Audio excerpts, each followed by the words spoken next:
Mic 2, check.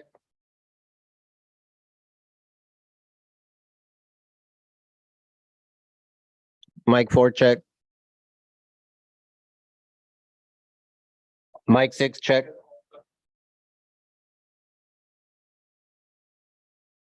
Mic 5, check. Mic 7, check.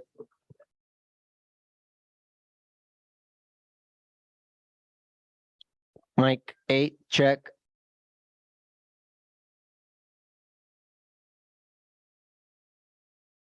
Mic 10, check.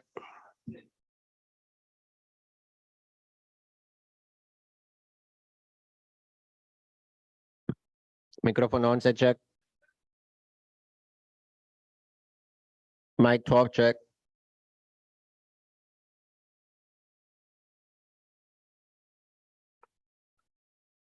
Staff 1, check. Staff 2, check. Podium mic check.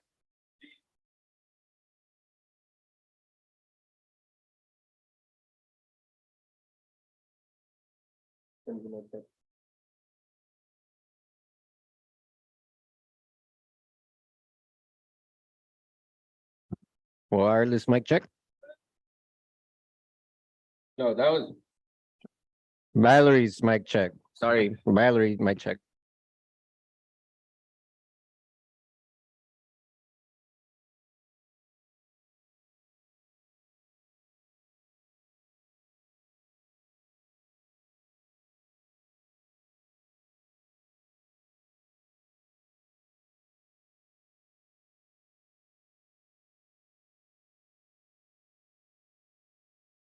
Check. Wireless mic check. Wireless mic check.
All right. Good morning, everyone. It's 9 o'clock, so we will call to order our February 7th Board of Supervisors meeting. Madam Clerk, you call the roll. Yes, good morning. Let the record reflect all supervisors are present, with Supervisor Alejo, Adams, Root Askew, and Church appearing in person, and Supervisor Lopez appearing via video conference. Great. We'll go to County Council for additions or corrections on closed session. There are none today, Chair. All right. Today on closed session, we have items 1A through C, and we want to go to the members of the public if there's any comments on any of these items on closed session. I see no hands raised. Okay, no one coming forward in the chambers. Then we'll close public comments and then we will recess and come back at 10:30. We have to call to order the Board of Supervisors of the Monterey County Water Resources Agency. Madam Clerk, if you call the roll again. Good morning. Let the record reflect all supervisors are present, with Supervisors Alejo, Adams, Root Askew, and Church appearing in person, and Supervisor Lopez appearing via video conference. Again, we'll go to County Council for any additions or corrections. There are none today, Chair. Okay, on this one, we have items just 1A. So if there's any members of the public who would like to comment on this closed session item, 1A. Seeing, There are no hands raised. okay, seeing so no public comments, we will close public comment and we will recess and we'll reconvene the meeting at 10:30. Thank you.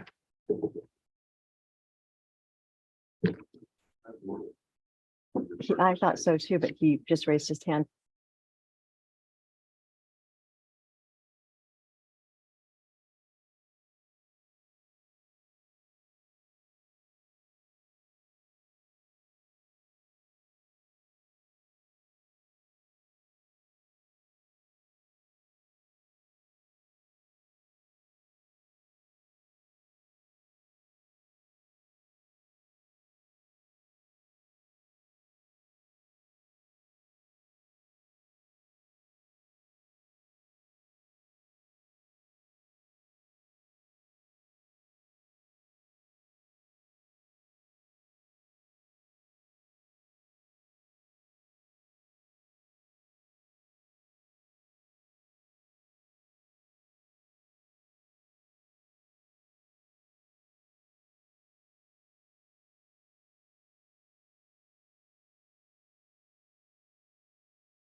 Mic 2 check. Mic 4 check.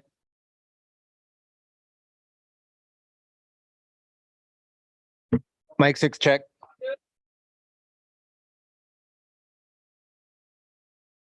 Mic 5 check. Mic 7 check. Mic 8 check. Mic 8 check.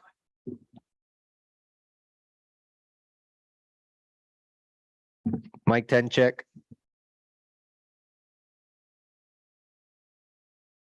Mic 11 check. Mic 12 check.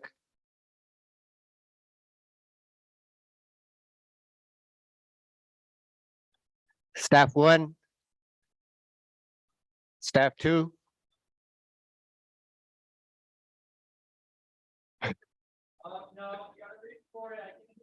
Podium mic check.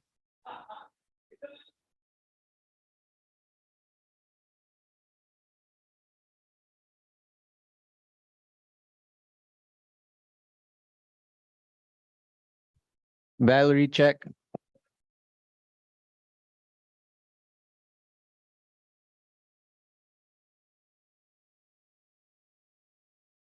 Wireless check. Wireless check.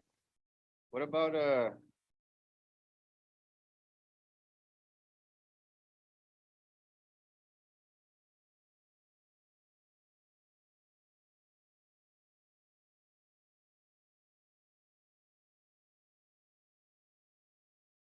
splitter mic, translator mic?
All right.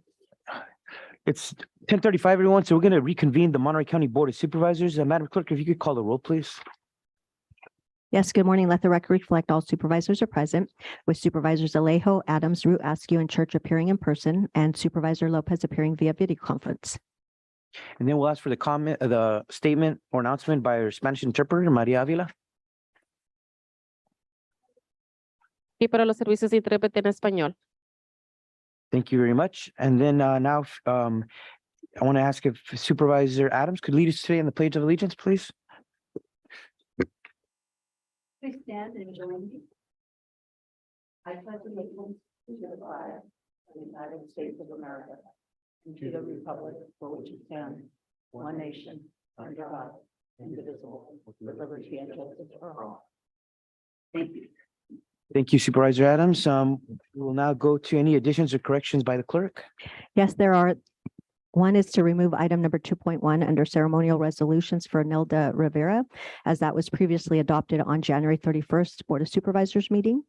And the next is a correction to item number 24 under general government consent calendar, and a revised board report was received. All right. Thank you very much for that. We will now go to ceremonial resolutions. We only have one today to adopt a resolution proclaiming the month of February 2023 as Grand Jury Awareness Month in Monterey County.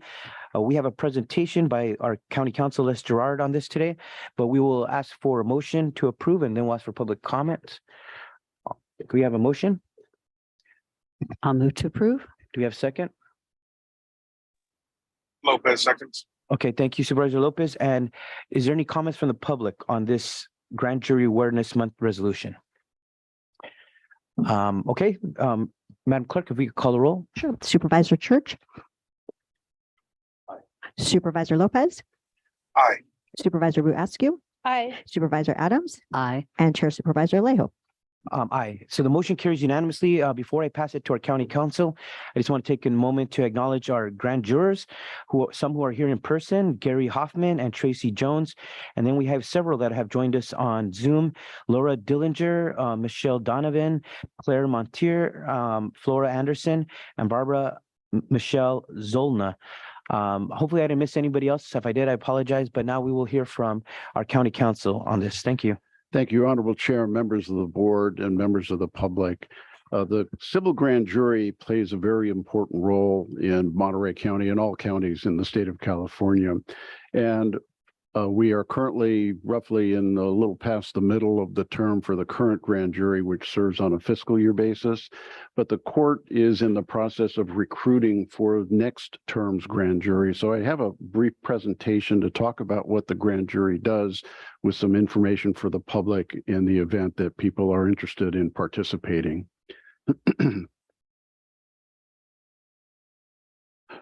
So the role of the grand jury is to look into county government, cities, special districts, school districts, to ensure that all entities of government are governed honestly, effectively, and efficiently. They visit work locations and conduct interviews with those in local government and the people they serve, and they publish reports on their findings and recommendations. Qualifications to be a grand juror: you must reside in Monterey County for at least 1 year, be a citizen of the United States, be at least 18 years of age, be of ordinary intelligence, sound judgment, and good character, read, speak, write, and understand the English language.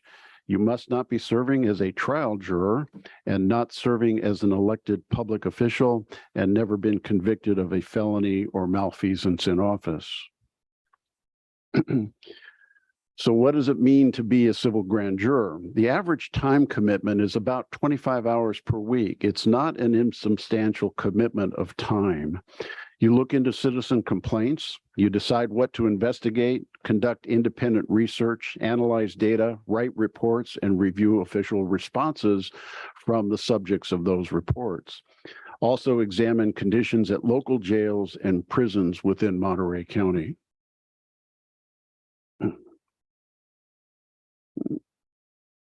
So applications to be a civil grand juror for next term are due in April of 2023. Information in the application can be found at Jury Services, which are at 240 Church Street. And it's right here in the east-west wing is the civil grand jury's office, or you can call 831-775-5800, or on the local court website also has information on applying to be a grand juror.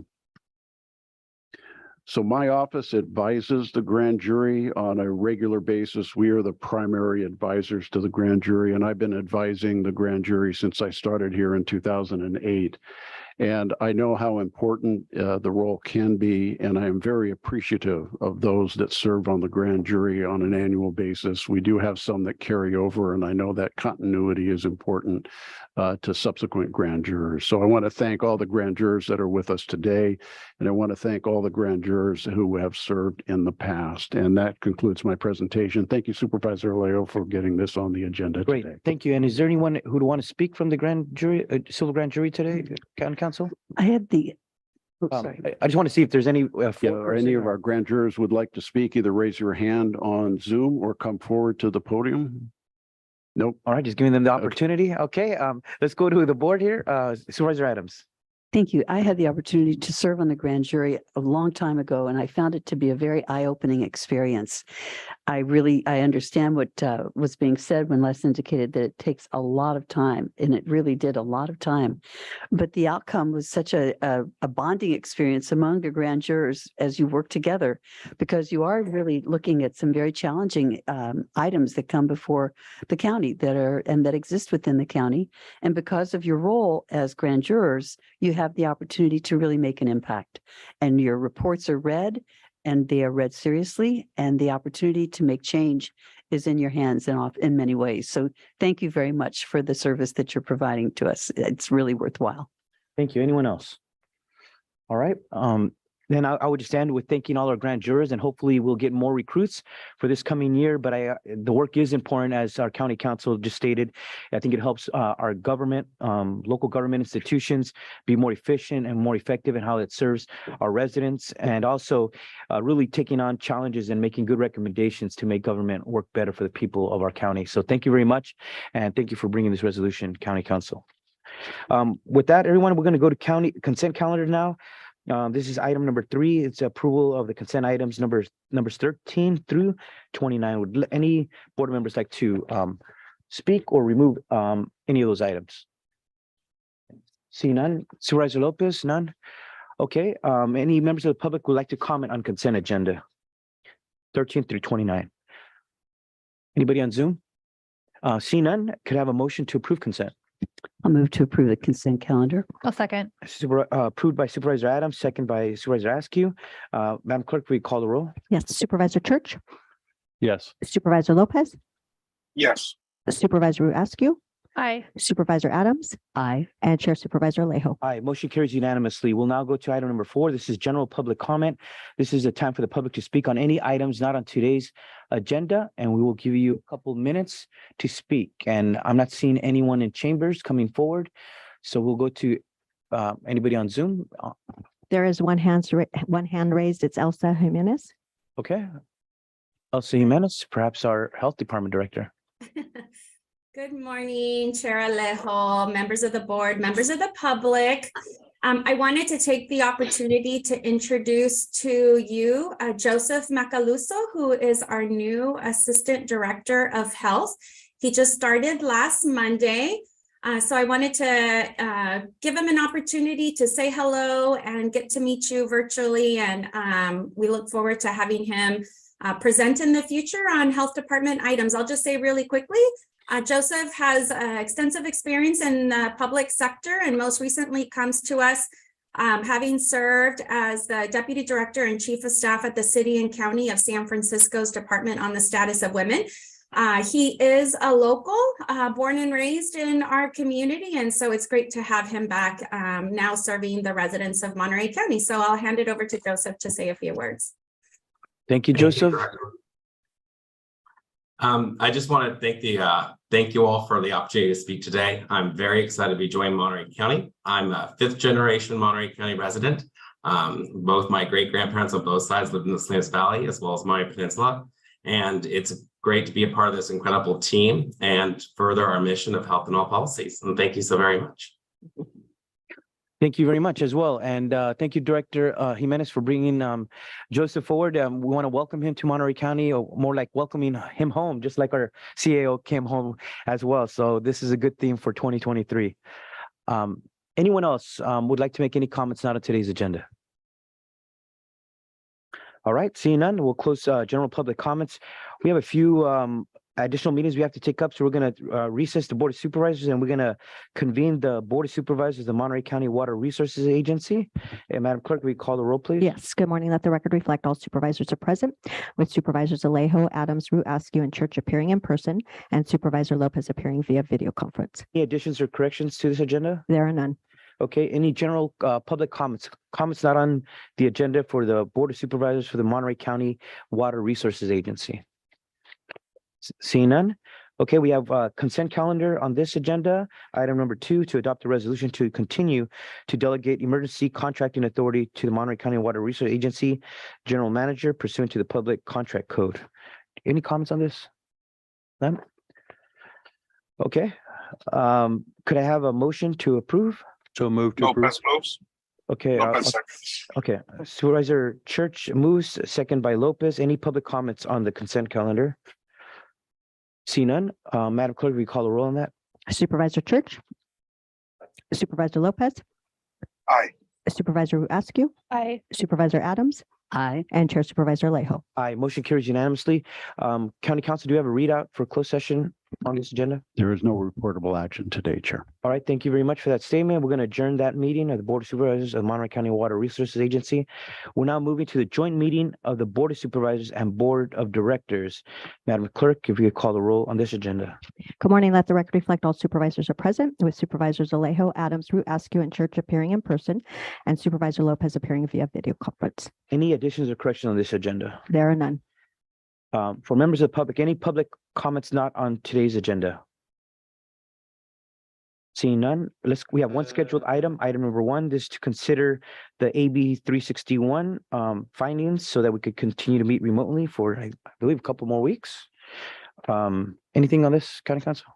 Thank you, Chair. Members of the board, the governor has not changed his mind on his intent to terminate the COVID emergency at the end of this month. So this may be the last time you will be asked to make the AB 361 findings.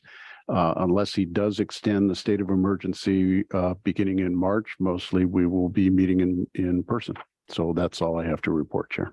Thank you very much. And I want to reiterate that this board did take a position to continue the Zoom access so that we could continue to provide that accessibility to the public to watch meetings, watch from home, and also make comments on Zoom to just provide greater access to local government. Okay, we do have a motion on item number 1, our scheduled item. I'll make the motion to move Okay. forward. Moved by Adam, second by Askew. I think we asked for public comments already on this. We'll do it once more. Seeing none, Madam Clerk, if you call the roll. Supervisor Church. Supervisor Lopez. Aye. Supervisor Root, Askew. Supervisor Adams. Aye. And Chair Supervisor Alejo. Aye, motion carries unanimously. We'll adjourn that meeting. Now we will convene the joint meeting of certain boards of supervisors standing committees. Madam Clerk, if you could call the 10:30 agenda. Yes, good morning. Let the record reflect all supervisors are present, with Supervisors Alejo, Adams, Root, Askew, and Church appearing in person, and Supervisor Lopez appearing via video conference. Any additions or corrections to this agenda? There are none. Any public comments for items not on today's agenda by the public? Okay, seeing none, we'll go to scheduled matters. This is item number 1. Same thing, consider the findings for AB 361. Ditto, County Council? No additional comments on this. It's the same as the one you just took up. All right, but these are things we have to do. So we'll take the motion by Supervisor Askew, second by Supervisor Adams. Yes. Yes, Adams. Second. Okay, Madam Clerk, if there's no public comments on this motion, then we will do the roll call. Supervisor Church. Aye. Supervisor Lopez. Aye. Supervisor Root, Askew. Aye. Supervisor Adams. Aye. and Chair Supervisor Alejo. Aye, motion carries unanimously. We'll adjourn that meeting. Now we will go back to the Board of Supervisors meeting. We have to get those out of the way for technical reasons. Now we will reconvene the Board of Supervisors, and Madam Clerk, we could just call the roll once again for the record. Good morning. Let the record reflect all supervisors are present, with Supervisors Alejo, Adams, Drew, Askew, and Church appearing in person, and Supervisor Lopez appearing via video conference. And Madam Clerk, I'm not sure. Did we do additions or corrections already to this agenda? We did? We did. Okay, good. Okay, now we will go to our scheduled items. This is a very important matter that has come to the board's attention and wanting to have addressed. So today we have item number 5 to receive a report and presentation from the Department of Social Services that provides an overview of the Family and Children's Services Branch and staffing updates. So today we have our Director of Social Services, Lori Medina, and then Douglas Southard, the Deputy Director of Social Services. Thank you. Thank you. Good morning, Honorable Chair, members of the board, and members of the public. My name is Lori Medina. I'm the Director of Social Services. I'm honored to have the opportunity to share some information with you. With me is Doug Southard. He is our interim Deputy Director. His responsibility is the oversight of Family and Children Services. He joined us just a few months ago as we are doing a recruitment for our Deputy Director position. So we were able to bring him in as a retired annuitant while we do our recruitment. So we've been having a discussion around Family and Children's Services for quite some time, I would say a number of years. And most of those discussions usually happen in the Health, Housing, and Human Services Committee. And as we've been discussing issues and challenges in Family and Children's Services, the committee actually thought it would be really good for us to do a full presentation to the board, to the full board, so that everyone knows kind of what's going on, what the challenges are, and really what we are looking for is support on some of the strategies to mitigate some of these challenges. So I will really start with just talking about how important the work is that Family and Children's Services does. It is a critical safety net for our children, youth, and families in our community. We have a mandate to respond in certain situations 24 hours a day, 7 days a week. And so it's really, it's hard work. It's very stressful work on our staff. And in some areas of the organization, staff have to make very critical decisions, sometimes with very little information initially. So I just really want to say that we're very proud of our staff for the work that they do. We want to try to support our work so that they can more fully do the work that we're mandated to do. But we really do appreciate all of the efforts that our staff are making. Next slide. The mission of the Department of Social Services, Family and Children's Services branch is really to provide protective services for children and, when possible, to prevent children from being abused or neglected. Next slide. Okay, so we're going to talk about kind of how the structure of the organization looks. So at the head of the screen, you see the deputy director. That's what Doug is doing right now. And then really, we have about 6 areas that the branch is broken up into that are, I would say, major functions. First is our emergency services. And that's really kind of the calls that come in and the investigations that are done and initiating that court process if necessary for the protection of a child. We have ongoing services. These are services that are necessary once we've determined that we can't close a referral, that we have to develop a case plan, and it will take some time to kind of mitigate the issues that the family is experiencing. So we have the ongoing services. Continuous quality improvement. That sounds like a big name. This is a very small group of analysts who work in this area, who not only do they do look at our data, but they're also doing a lot of contract work. We've got program development, another group of analysts that does contract work with some of our major programs. And then we have our training unit, which is one mighty supervisor who brings in new social workers and does kind of the core induction training that's required for them to get started with their field work. And then we have our Child Abuse Prevention Council, which operates pretty independently from the department and really coordinates with community around some of the prevention services. There are mandated reporter trainings that they help facilitate mandated reporters to get to, some parenting classes outside of our system to help kind of strengthen people in the community who need help. And they also work with school districts to get their mandated reporter training. Next slide. So emergency services. So these in this area, we have social workers who respond to reports of child abuse and neglect. Again, our hotline is manned 24 hours a day, 7 days a week.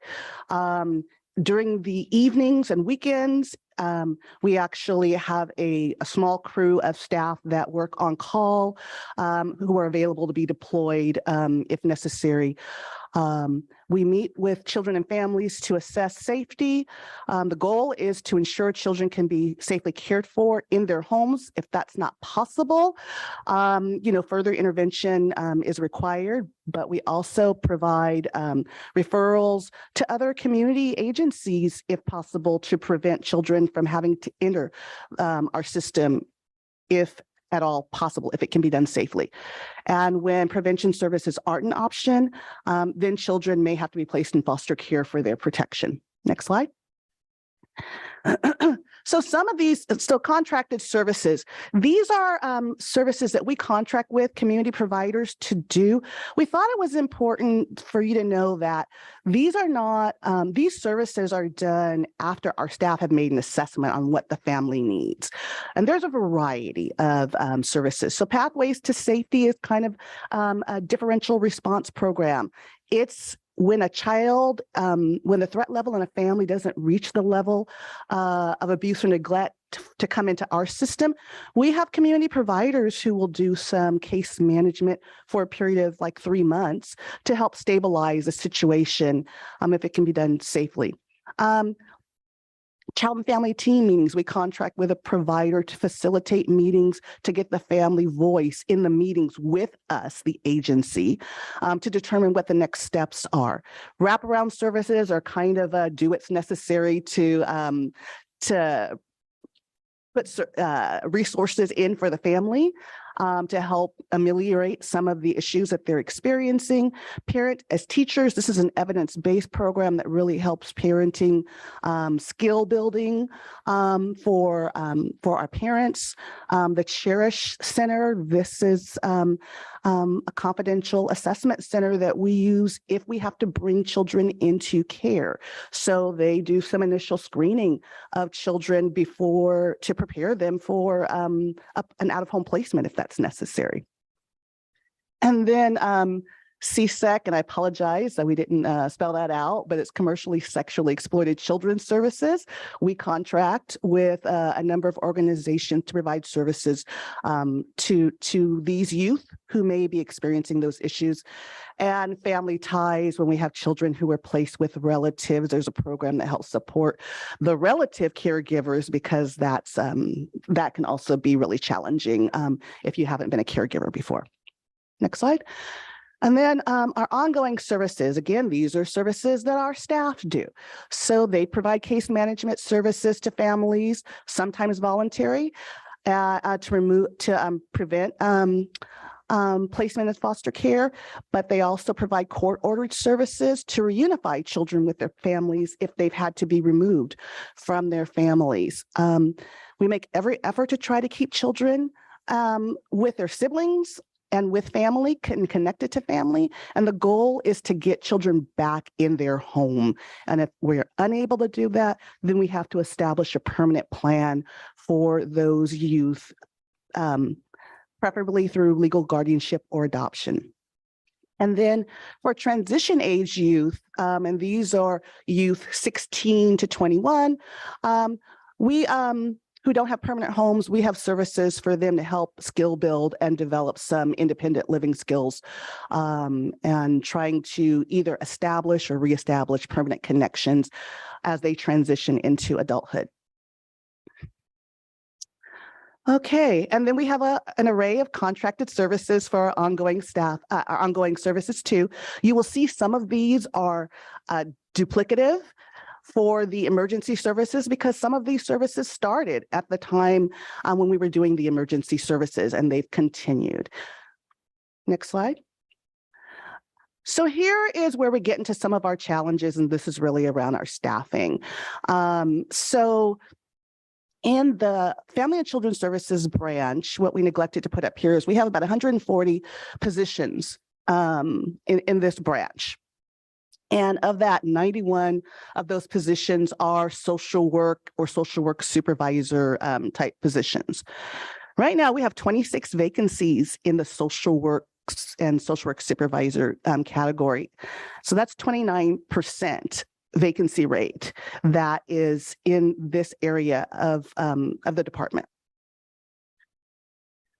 So when we look at what has been the activity over the last year, we've had 16 social work staff people leave in the last year. Of the staff that we have, you know, really they've been here 3 to 5 years in their positions. Next slide. So in terms of what we're doing for recruitment, I'll start with a few comments. This has been an area of focus for quite a while. Years ago, not too long ago in the recent past, we would only do recruitments when we had vacancies. Well, of course, we always have vacancies. So instead of waiting until we have a number of vacancies, now we've started to do open continuous recruitment. So the recruitment never closes. And then we work with the vendor who does our screening to just get new names every month. We're looking at who's applying for social work positions. We've had 44 applications that have been received in the last year, and we've interviewed 22 applicants. So, okay, that's half. What's the problem, Lori? Well, there are a lot of challenges, and one is the amount of time it takes to do the screening, which the agency, the department doesn't do, and our human resources department doesn't do the screening. There's an California Department of Human Resources does the screening of the applications.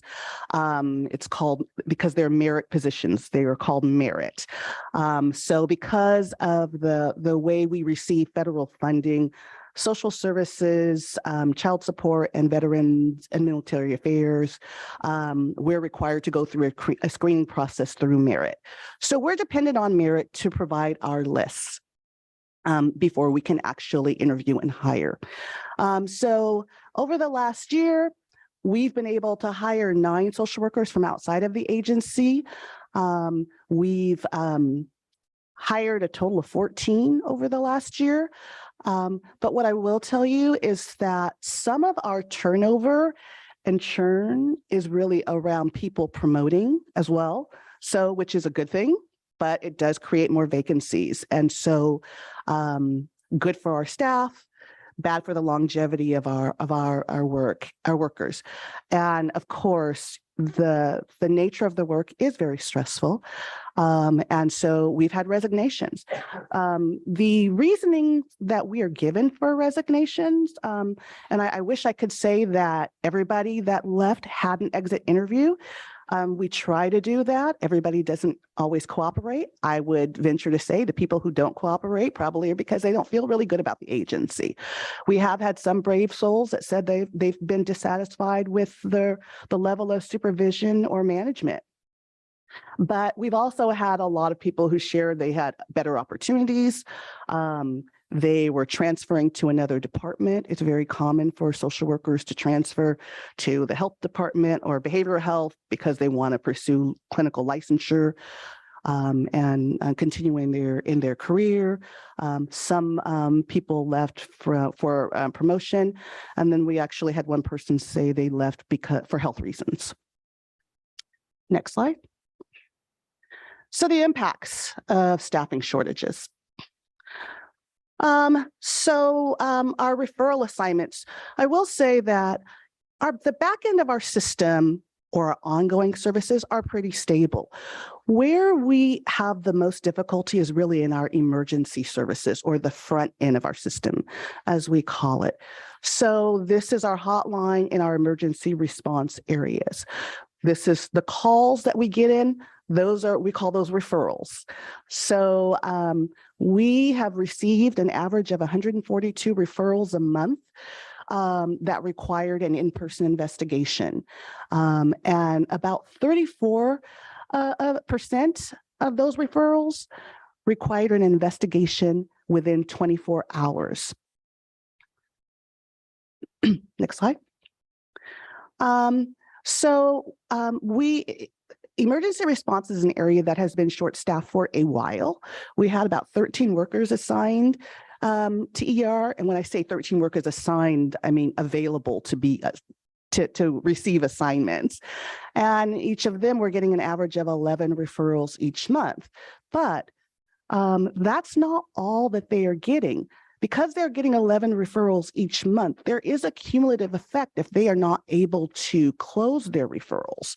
And they're receiving other assignments based on a lot of other factors that you see listed here.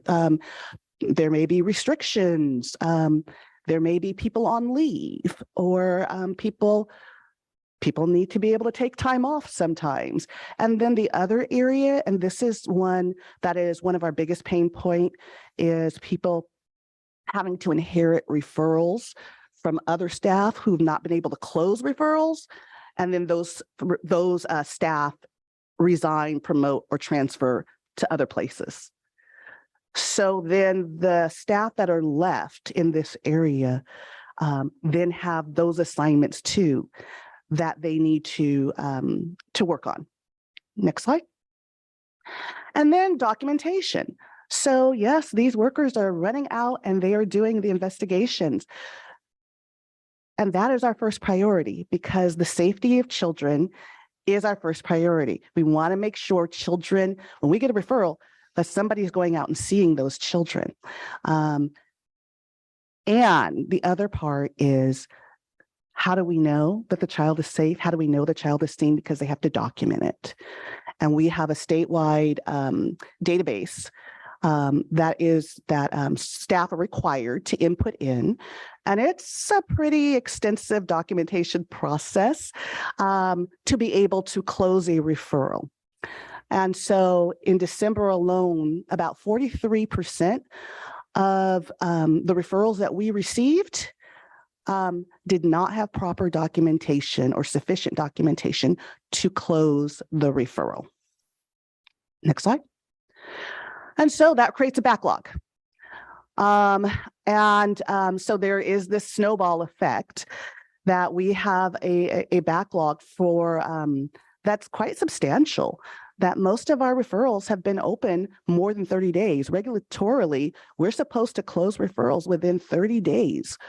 And staff have not been able to get to the documenting timely to be able to close them. So if they can't close that referral, they're required to still be seeing that family until they can close the referral. So again, there's a cumulative effect here. And as you can see, we've got more than 1,200 referrals that have been open more than 60 days. So the majority of our referrals stay open longer than regulation allows. Next slide. So because we're out of compliance, we've entered into a corrective action plan with the California Department of Social Services. They have been doing site visits since March of 2022. We just finished negotiating the terms of our corrective action plan with California Department of Social Services. And one of the biggest areas of concern is really in our emergency response and hotline areas about how we are handling those suspected child abuse reports that come in, how quickly they get assigned, how quickly staff are able to record the outcome of whatever intervention has happened and close the case. So, the good news is that the issues are largely administrative in our corrective action plan. When I got here in 2016, we really, the issues weren't just administrative, okay? But these are really around updating policies, how we keep our records, and then how we translate the policy to practice, how we're following up and observing what staff are doing and supporting staff to do as the policy directs them to do, how we train to the policies. And then when you see ICWA, the Indian Child Welfare Act, which is, are we doing all the necessary things to make sure that we're screening, to make sure that children of Native ancestry, if they have any affiliation with tribes, that we are preserving their sovereignty, their tribe's sovereignty rights. Next slide. And so there were 27 corrective actions identified over 7 kind of areas. So we've been working on those actions. We're actively working on them. We have 18 months to complete the corrective action plan, or at least that's what we're anticipating at this point. The state is working very actively with us. And I know that the branch has been meeting with staff as well, involving staff in kind of what it's going to take. What does this mean, the corrective action plan? What are the requirements? And also getting some input from staff about some of the barriers and their ideas about improving practices as well. And so our intent really is, as we've been meeting with the Health, Housing, and Human Services Committee, we are going to be bringing those corrective action plan updates to the committee on a regular basis. We are integrating that into our system improvement plan, which is a required document for the state. So we want to make sure that it aligns with our system improvement plan, and hopefully there'll be periods of times where we'll have an opportunity to come back here and give the full board updates on what our progress is looking like. Next slide. And so recruitment and retention strategy. So what do we do next? Because yes, there are all these technical issues, but we are going to continue to have issues if we can't get a hold or ahead of some of our challenges around our staffing. So we have an HR division in our department. So we're ensuring that we're really communicating with our Cal HR partners on a consistent basis to make sure that we are getting candidates referred to us as timely as possible. I will tell you that sometimes it takes Cal HR 3 to 4 months to get us candidate names. We really need to speed that up. We're working separately with our Human Resources Department to look at maybe some other alternatives, if there are some other things that, other ways we can intervene to improve that. And then again, we're doing continuous recruitment for social worker 4 positions. We're recruiting for our deputy director position. We actually are engaged right now in interviews for that position. We're exploring other methods of recruitment and exam services, as I just mentioned. And then our Human Resources Department will be sharing some really good news around some wage study, a wage study that was just recently conducted. We're also trying to designate some of our positions to be eligible for hiring bonuses and referral bonuses if we can successfully hire people from those referrals. Next slide. And then posting social worker positions in key posting sites across the state. We are trying to post in every social work kind of association we can think about. Yesterday in an interview, we just got another association brought to our attention. So adding that to the list to try to post in a number of places. We're partnering with our university partners, both CSUMB and San Jose State. We have recruiting field mentors, because of course, we look for interns as well. They need to be supported. And then of course, and we're looking to provide a stipend for those mentors for interns, because the mentors, devote quite a bit of time to supporting people who are trying to learn the work.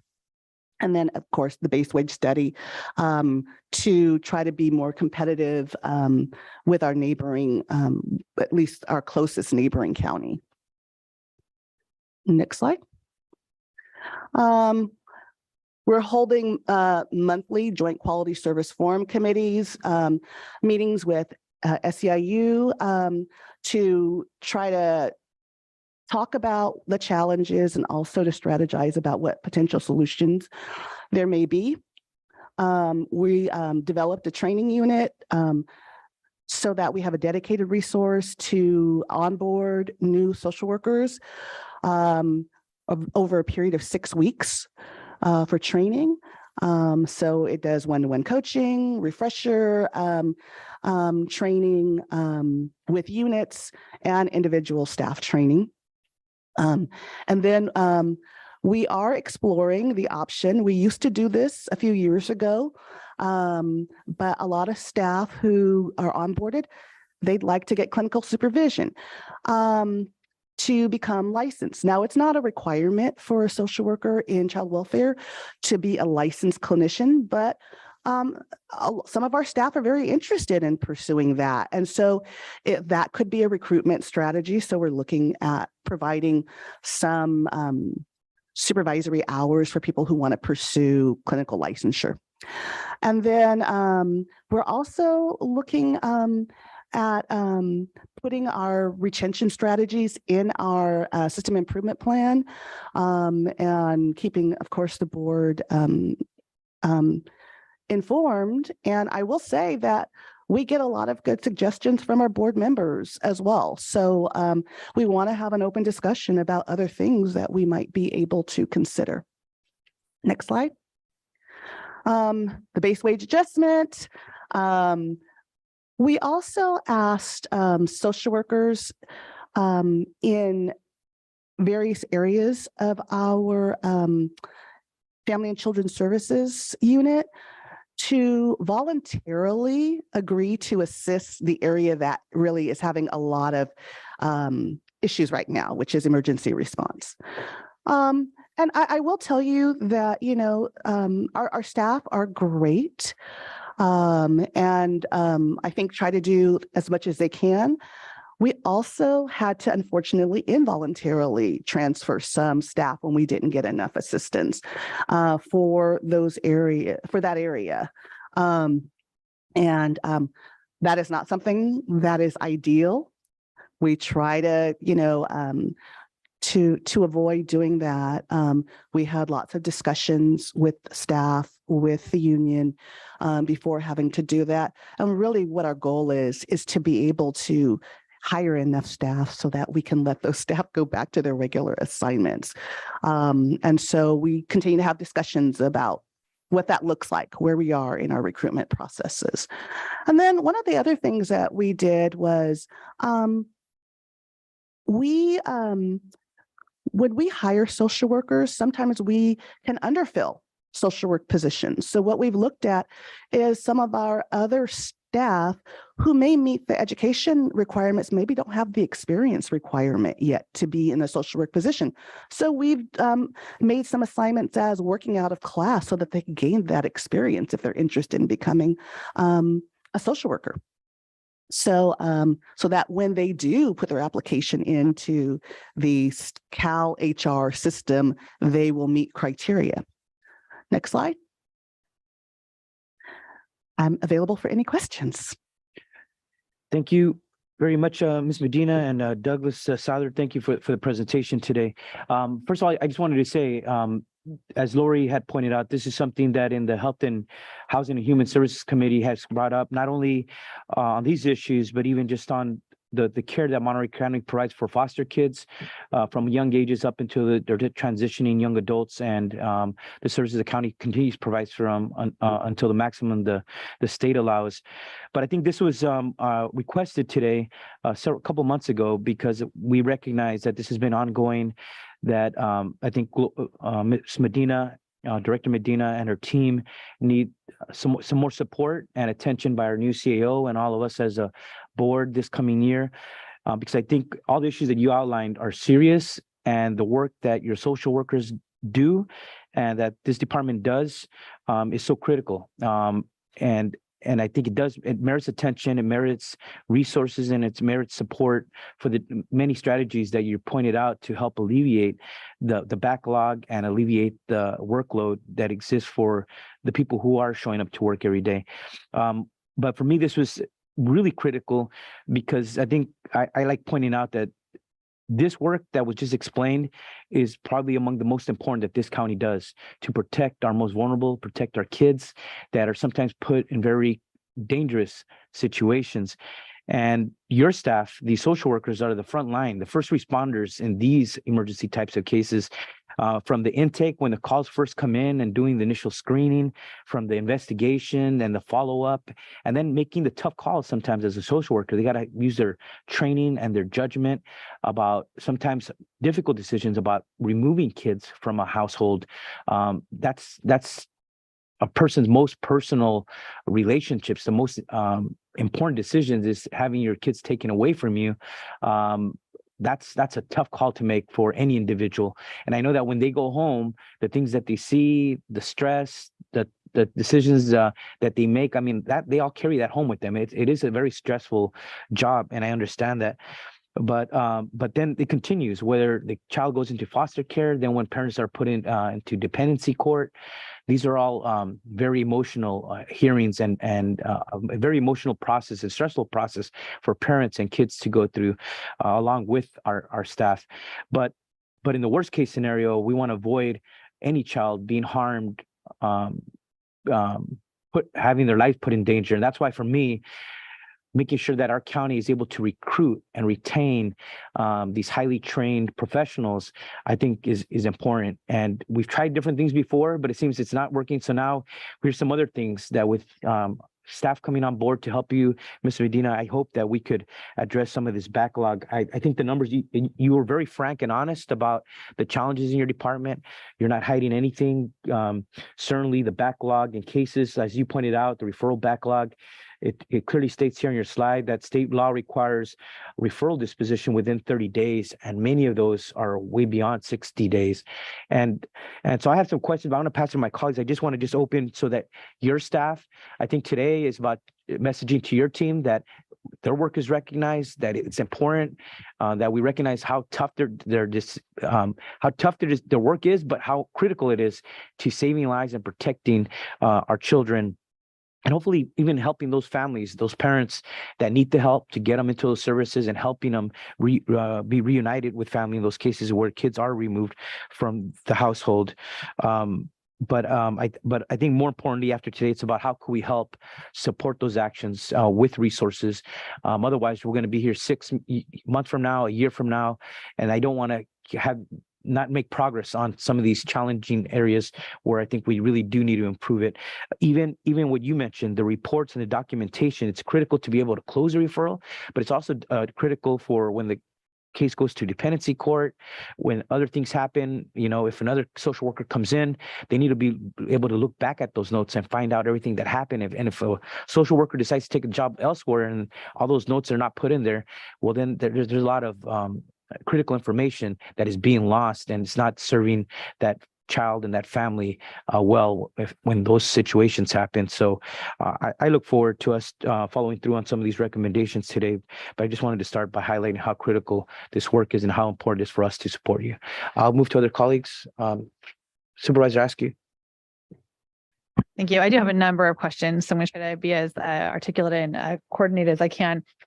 So I appreciate, we sent a referral last year asking that the Health and Human Services Committee include Family and Children Services as a priority for information and reporting. And I really appreciate social services for bringing that forward and allowing some of these conversations to come to light, because we really are here to be supportive. And without the information, it's harder for us to know how best to support the work that your team is doing and to keep our kids safe. So I got a copy of the state report that listed the 27 corrective actions. And I was just curious, is there more information about what initiated that review from the state? Is that sort of a standard review that the state comes in and does for us? And then was there any additional narrative reports that came along with that state corrective action plan? Thank you. So the review was really initiated. California Department of Social Services reached out to us. They have a statewide hotline, they call a social worker hotline, where social workers can call and either anonymously or not express concerns about things that are going on in their jurisdiction. And it's a way, because of course the state is the oversight entity for, the counties. And so they contacted us and said, hey, we want to come out. We want to interview some people. We want to look at some data. And so that was how this was initiated. And was there any additional narrative report that came along with the corrective action report? There were some additional findings. And then there was a period of passing documents back and forth, about trying to give some explanation for some of the things that they found. And then there was a final findings document before we entered into the corrective action plan. Okay. Is that something that could be shared with the board? Is that a public document? Okay, great. Thank you. And then so some questions specific to the report that you provided, and thank you so much for the detail. So when we talk about the 11 cases per social worker, what happens to the cases when a social worker calls in sick, or say your kid gets COVID and you can't come to work for a week? What happens to their caseload? Does it stay on their caseload? Does it automatically get transferred off of their caseload? It stays on their caseload unless their absence is extended. Okay. An extended period of time. So, and of course, if they call out sick that day, they're not going to get assigned an immediate response or one of those responses that has to happen within 24 hours. They may get assigned a 10-day. And so, but if they're gone for an extended period of time, the supervisor is supposed to reassign those cases. Okay, so the supervisor is managing the caseload on an ongoing basis. And then in terms of compensation, are the social workers who are in that ER category of function, is there an increased compensation rate for those workers? Yeah. A good question. Not here in Monterey County. Some jurisdictions do other kind of premium pay on top of that. That has not happened in Monterey County at this point. Okay. And I'm assuming that couldn't hurt in terms of trying to fill those. It's certainly positions? something that can be explored. Okay. This is not I will say it's not a new conversation. Okay. Okay. No, that's helpful. Let's see here. You mentioned elsewhere in the report that there was a system improvement plan for Family and Child Services. Is that the same thing as the corrective action report? That's something different? No, that's something different. That's something all counties are required to do. It's part of a 5-year cycle where we do a self-assessment and then we look at strategies that we want to work on. Pick 2 or 3 strategies you want to work on to improve your system. And then we do yearly updates to the state on how we're doing on those strategies. Okay, great. And I think you'd explained that to me before, so thank you for clarifying that again. Going back and just sort of reviewing all of my notes from conversations I've had going back over the past year before we brought the initial referral forward, there had been some report or workplace survey that had been mentioned to me last year that identified concerns among staff feeling like they were being bullied or harassed within the department. And maybe that was, sort of the amount of caseload or getting their documentation in. I didn't jot down the details of that, but is that part of what's, how does that overlay with the corrective action plan that's in place? What recommendations are we using? Like, is that a reason why we're struggling with retention and recruitment? I think it's certainly related. It is not the reason for the corrective action plan, but I do think that the sentiment is probably what prompted a staff person to reach out. Okay. And is there another set of actions that we're taking to address those concerns? Yeah, I mean, well, one of the things that we are doing is, since Doug has come on, really taking a lot of time to listen to staff and to work with staff and to slow some things down. I do think that there has been a feeling of real urgency that probably did put a lot of pressure on staff and made them feel probably not very appreciated. It is a really challenging space to work, so I can understand the complexities of trying to both maintain urgency while also recognizing we're all human, doing the best we can. That I can't imagine how challenging that would be for everyone involved.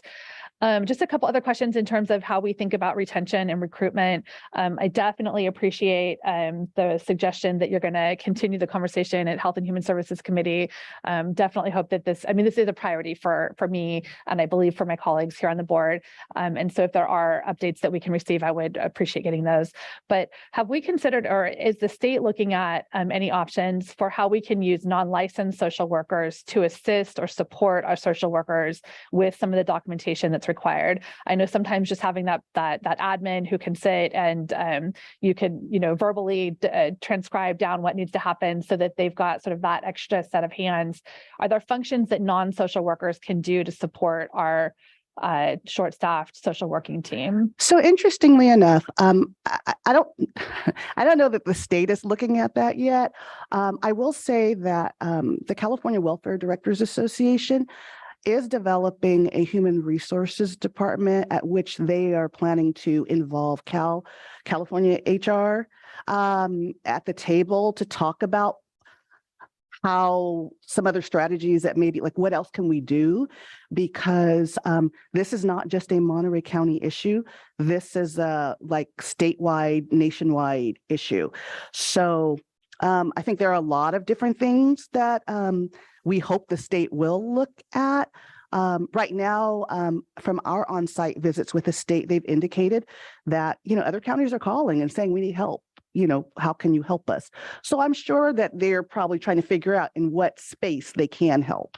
Right. Okay. And I guess I think what we're talking about so many different positions within the county, and we can double down on retention, we can double down on recruitment. But if the reality is that we don't have enough of whatever the licensed professionals are that we need to do the work, at some point we're going to have to think differently.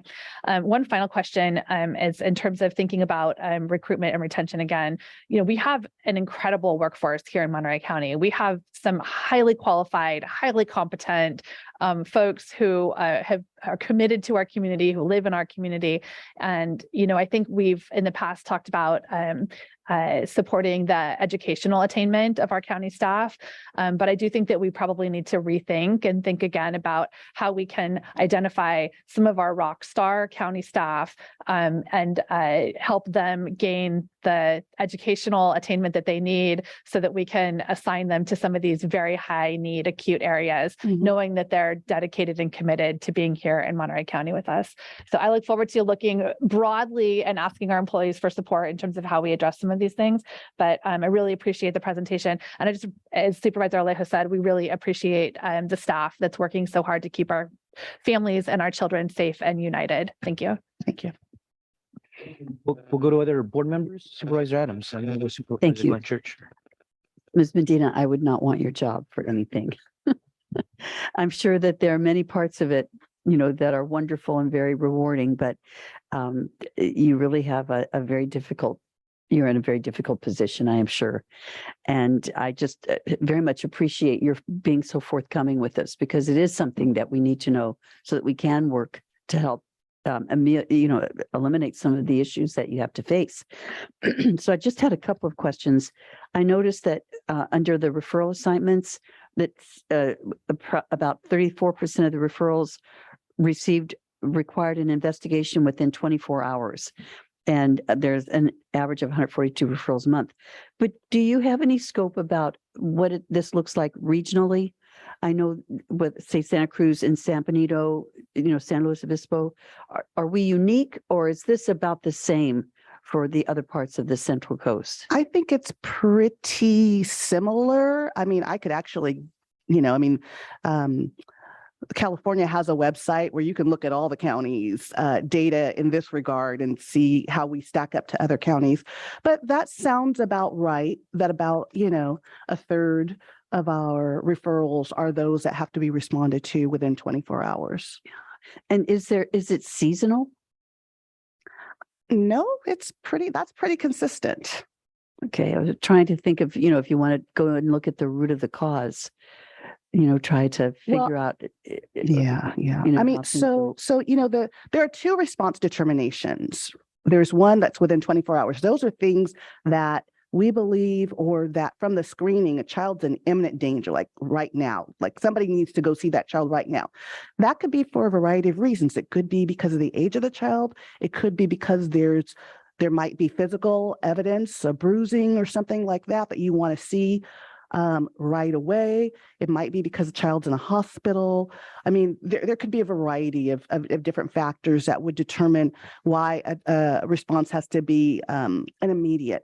And then we have a 10-day response. That's something that probably there's not something actively going on at the moment, that somebody's reporting something historical. We need to get out there. We need to interview all the parties involved, but it's not really as time sensitive as as an immediate.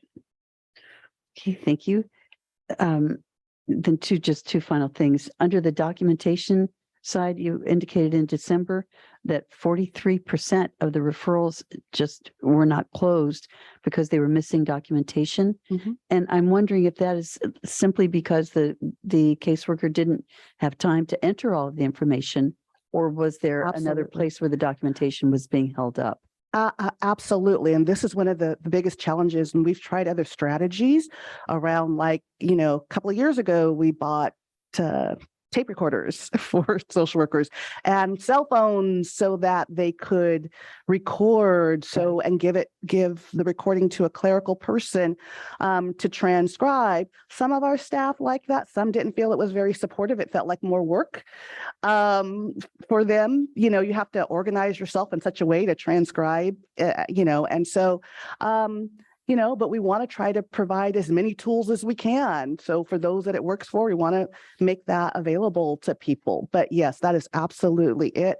And I think that when staff are prioritizing getting out there in the field and seeing the next family, or sitting down and writing out their case notes, and sometimes that's just the way they have to prioritize. That's what they're doing. And we have to figure out a way to provide them the space so that they can also get that documentation into the system. Yeah. Is it that they essentially don't have the time to do the documentation?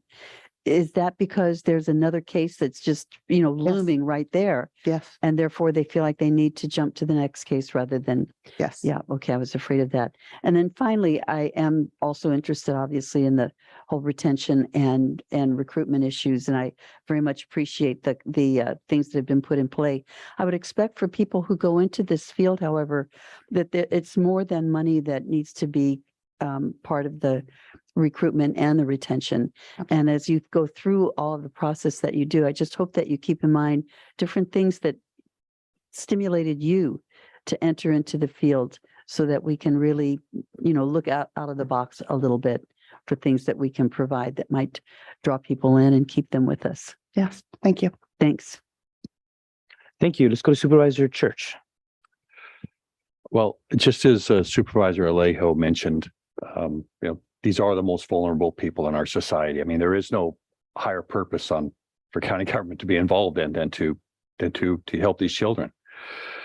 And I want to just say, I think the written report that you put out was a great report. It laid out the problem, laid out what you're doing, and laid out how you guys work, and it's really, really helpful.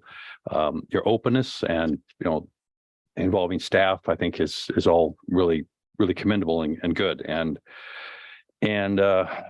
you have a really difficult job, as I think Supervisor Adams pointed out here. I notice there's a lot of contracted service providers into there, and I know they're evaluated pretty regularly, and I'm sure they take a great deal of pressure off of you. But I hope they are analyzed fairly closely, because, and I don't know how long they've been working on with your department, but whether or not we bring in other groups periodically at times on providers, or do you stay with the same ones? I'm just wanting to kind of get an idea on that. So thanks for asking that. And it's the contracted providers, I want to say, we use them for services that have been determined that the family needs, so that they can reunify: parenting classes, substance abuse or use classes, those types of services. We are required to RFP services, so we can't just continue to use the same providers. I will say that it is very often the same provider gets selected again. So just to be, really, really transparent about that. But we do procure regularly for those services. And different providers have different areas of expertise as well. So most of our services are, those ancillary services are contracted. We actually contract because it would not be possible for our staff to provide all of those services to get a determination that we provided reasonable services. You can imagine if we were also doing those services, we would, from where we are now, we'd be having a whole different conversation. I probably wouldn't even be here anymore, quite frankly, if we were providing those services. Yeah. No, I understand. I mean, it sounds, their role basically is, it sounds like more is follow up after you've identified where there's a problem and an issue that needs to be resolved. And help the family get through their treatment plan. Okay. Thank you for that clarification. I did, I noticed reading through the report that there were 16 resignations in the last year. And when we looked in a little bit more, the average experience of those resignations, like 5 or 6 years. So people have been here for 5 or 6 years. Were some of those people that took other positions, and that's what they resigned for? Yes. Okay. Some of them were. Okay. But we did have some comments too, like, like this is not the environment for me. Sure. So I think there's a combination of reasons. Yeah, of course, that's, when you lose somebody after 5 or 6 years, because I know the big problem is retaining 1 and 2 year employees, but to lose somebody after 5 or 6, when that's just an average, I mean, there's could be a lot longer. Yeah, those were primarily transfers or promotions. Okay. That's good to know. The other thing, which what really caught my attention, how severe the problem was, is when I looked down to the open referrals. And, I know you have these emergency ones, and you're kind of in an emergency, I don't know, an emergency process at this point, where that's what you got to take care of, and everything else then just is whatever you have the resources to handle. So when I looked at this, and I saw there was 85% of the referrals were past 60 days. And I began to wonder, well, are these mainly like 100 days or, or longer, and to find, to see just how understaffed that you are. Those over past 30 days, the average referral time is 320 days. That's right. It's almost a year. And I guess there's that one or some that go up to as long as 4 years. Obviously, these aren't where there's immediate threats, so we believe onto there. But is there any plan on how to really address that and try to get that wound down a little bit? Yeah, we're actually actively working on that. We have a QA unit that is really looking at those. Some of those referrals that are open, we believe are things where there just wasn't a last response determination. Those have to actually be reviewed to see what the missing documentation is that's been sitting there. So in these situations, what we do know is that the investigation was done or not, or there wasn't an investigation required and we just didn't have a response determination so that the supervisor could close the case. If there was a response determination that was done and the investigation was done, did the social worker actually do all of the documentation? Is a social worker available anymore? In some of these cases, we've actually had to have staff go back out and reinvestigate an old situation. That makes families very happy. They think they're done with us. Social worker has left, said, okay, we're going to close the referral now. And then months later, we send another person out because we didn't have the documentation to demonstrate it was closed. We're finding that's happening a lot. Okay. And I guess just finally, I want to say, I think, a lot of the problems and obviously the retention and pressures in that office is because the nature of the work, and two, you're short staffed. And so I appreciate, I believe you're trying to look, at alternatives, at options out of this. And I think all of us realize this is a real serious issue, and you shouldn't be hesitant of trying to reach out when if you feel you need more resources or another direction to go. I know there's no recommendation on this report, but I'm, hoping It's sometime coming. here that you will come forth with some things that you might need.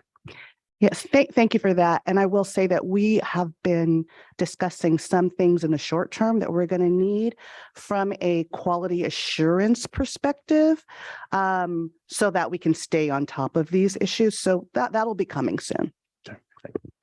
Thank you very much. Now we'll go to the members of the public to make any comments on today's presentation. We'll start with those in the chambers and then we'll go to those on Zoom. We have 2 minutes. Hi, everyone. I just wanted to illustrate a point. As a social worker that was involuntarily transferred, this was the last 30 days for me. Each one of these is a family that I've been assigned to investigate. In here is a child fatality, multiple suspicious injuries, including a spiral fracture to a 1.5-year-old who is non-ambulatory. That's highly concerning. We have a need, and from what I'm hearing from you is that you're willing to support us, and I say thank you about that. The compensation study means a lot. I mean, the morale was up top when we got notification about that. The fact is, though, as the only social worker who is in compliance, and that is because I work 15 to 20 hours of overtime a week, documentation is impossible. We need help with recruitment. We need help with retention, because I got transferred because I'm one of the few people who had experience in emergency services that was not in emergency response. Each one of these, as the fastest documenter, takes me on average 4.5 hours to fully document in a referral. That's for an easy one. For something like a child fatality, that is probably triple into 12 hours. So when I say 17 case files that I got in the last 30 days, that is a significant amount of time. And there is a reason why our numbers are bad. It's no one's fault. It's just a structural barrier. So we need your help. A lot of solutions have been recommended. SEIU is in absolute agreement with that.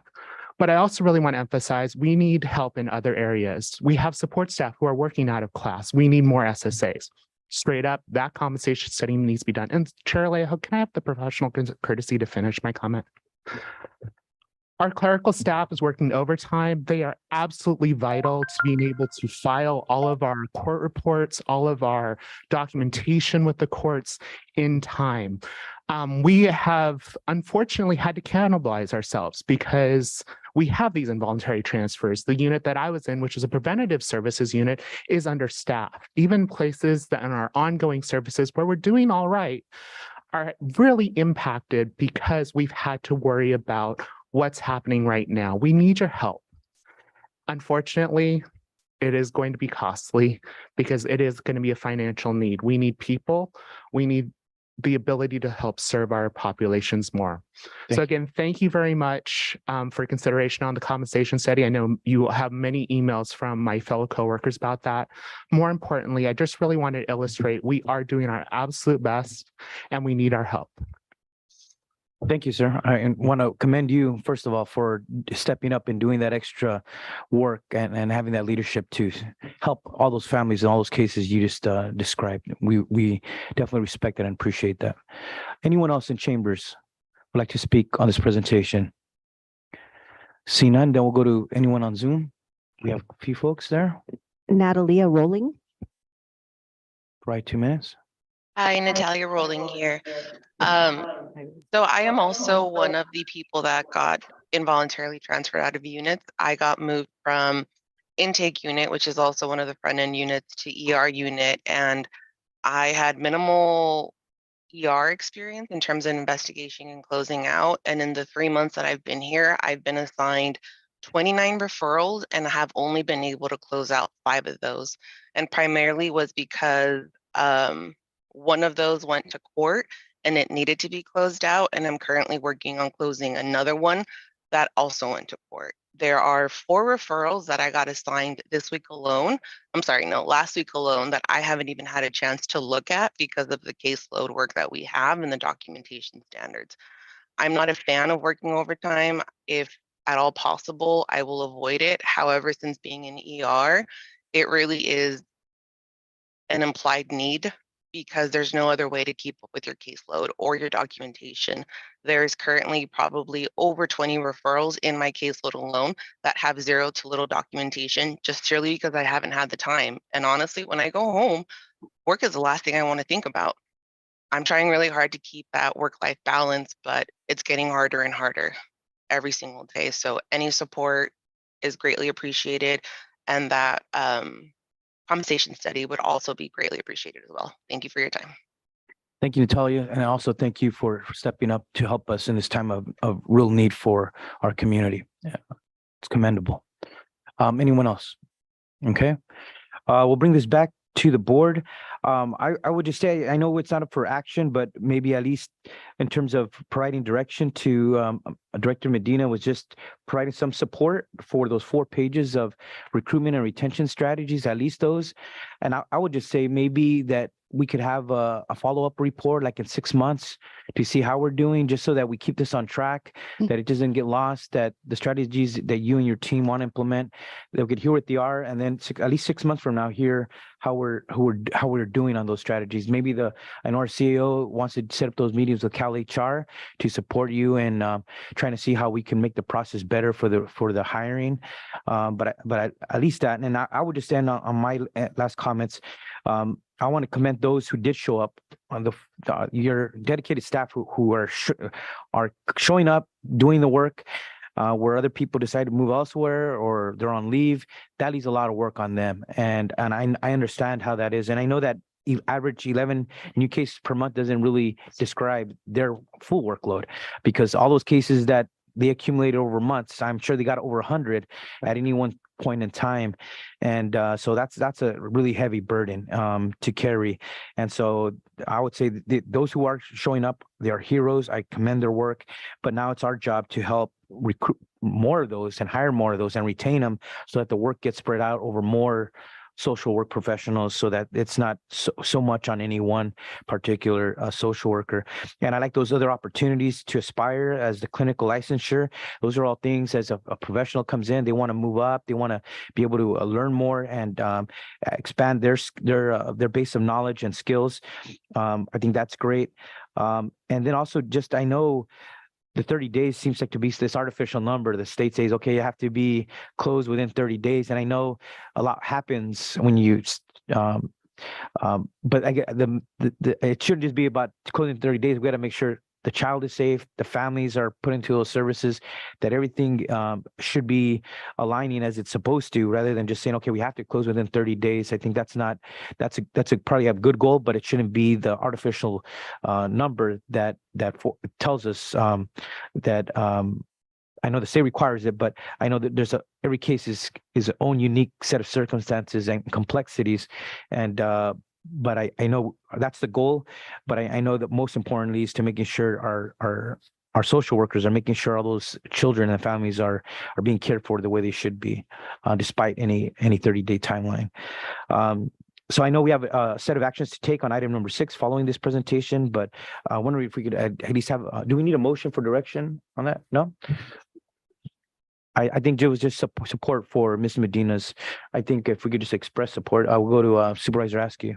Yeah, I absolutely support bringing back an update to this board and keeping the Health and Human Services Committee, maybe this is a standing item until we get to where we are in a better spot. I think 6 months is great, but we do have our budget process coming to the board. The board will be asked to approve a 2024 budget later in the middle of this year, much earlier than 6 months. And it sounds like there are some very specific budgetary and position requests that are needed. So I would just ask that in addition to the update about the status of where we're at with the recruitment, retention, the corrective action plan, that we also ask our CAO to work closely with budget staff and social services to make sure that we're really clear about what those needs are and that they're included either as baseline budget items or very clearly with augmentation requests that have the articulation about why they're so necessary and why they connect back to the support that was expressed here today. Thank you.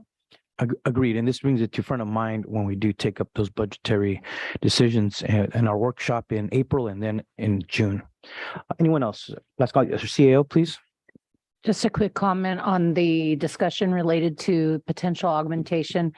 We actually did have a preliminary conversation with the director with the possibility of additional positions, if that would be supportive. At this point, she's really hoping to be able to retain and recruit individuals because we do have 22 vacancies of social workers. So really our target is the retention piece. I do have a meeting scheduled with HR, both from social services and also California HR, to find out what impediments there are, if we can, streamline it a little bit better. But just know that that's our main target, is really that focus on filling those positions because there are so many. And I believe she received 7 at the last budget. So again, our target will be that. And I think a review maybe sooner, maybe within two months, that would probably give us an idea of some of the feedback we're getting from the state as well. And I heard also requests and concerns about clerical staff, about overtime, and about if we are going to bring on 22 new folks, what additional training needs might be required to make sure everyone is up to speed. So whatever those needs are, let's be really clear about making that ask to us so that we can consider it within the context of broader county priorities. All right, Supervisor Adams, any last comments? Supervisor Church, any last comments? Okay. I think you heard direction and hopefully more updates in health, housing, and human services. But at the minimum, come here in 6 months, and perhaps some of those goals in the budget will be dealt with when we get an update on all your recruitment and retention strategies. So thank you for the presentation. Thank you very much. Conclude that item, and now we'll go to number 6, which is related to amend the personal policies and practices resolutions, the PPNRs. To adjust base wages for social workers in some classifications here. And today we have Irma Ramirez Barro, our HR director, and Wendell Sells, our management analyst in that department.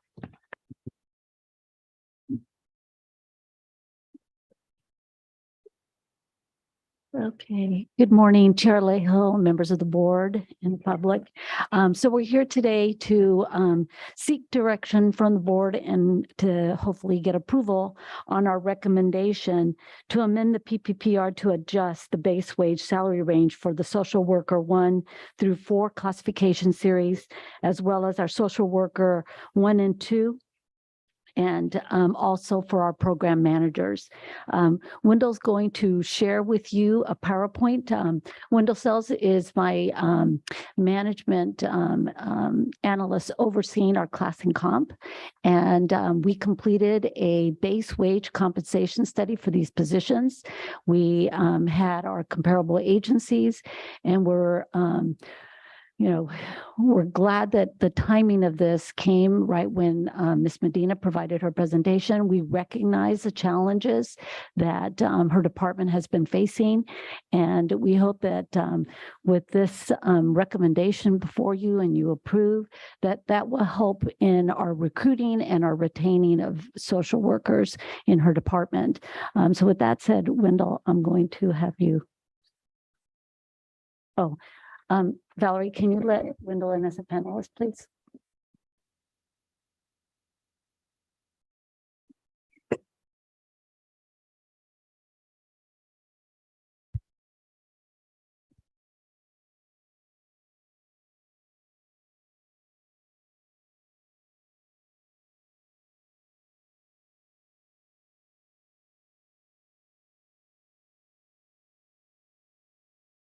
Right. So good morning.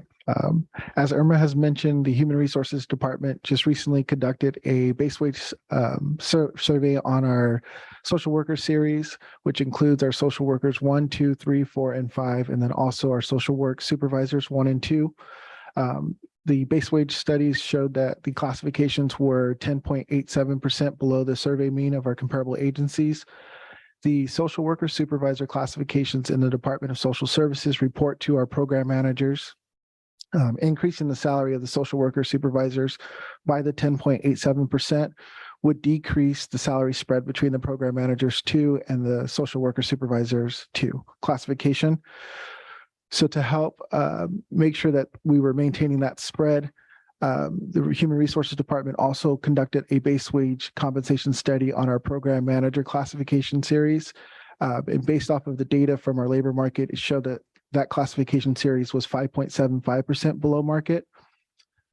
So what we're bringing forward to the board today is a recommendation to adjust the base wage salary ranges of our social worker 1 through 5 series, our social work supervisor 1 and 2 classifications, and also to adjust the base wage for our program manager series, and then direct the Human Resources Department to implement the changes in our Advantage Human Resources Management System. So at this point, I will pass it over to Irma. And I also wanted you to note that we did work with the budget office and those impacted departments for their ability to see how they're going to absorb these additional costs. So that is outlined in your board report. So any questions? All right, we'll open this. First of all, thank you, Irma, and thank you, Wendell, for your presentation and your work and helping us try to address this critical area of need of our social workers. So we'll go to any comments from the board. Seeing none, any comments from the public? We'll bring this back for a motion.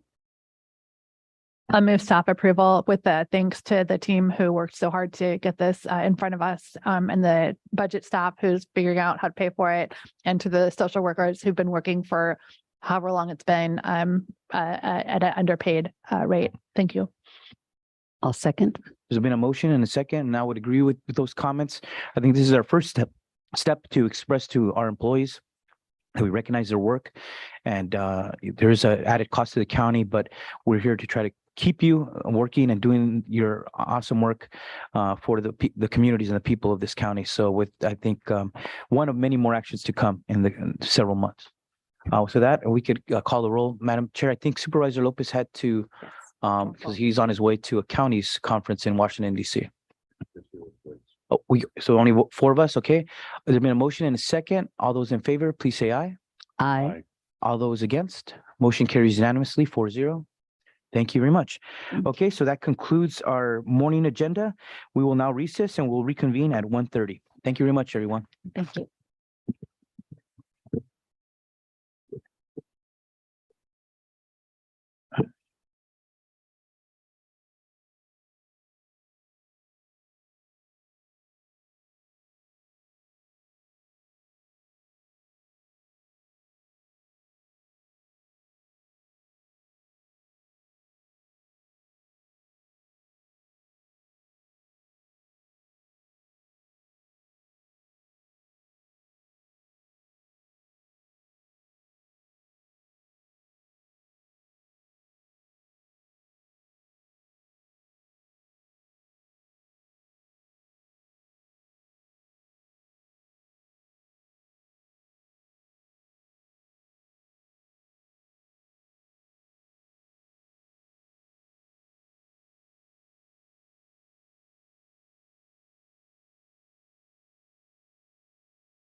Mic 2 check.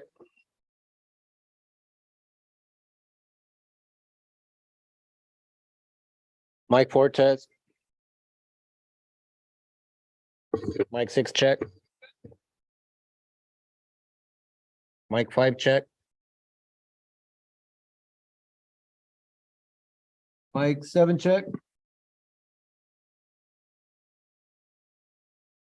Mic 7 check.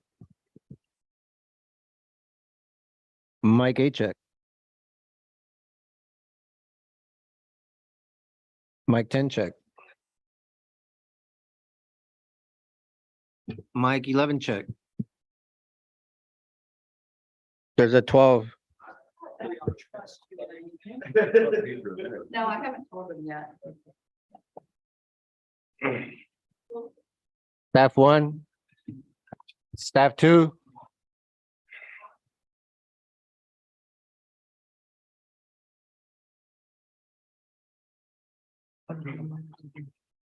Podium check.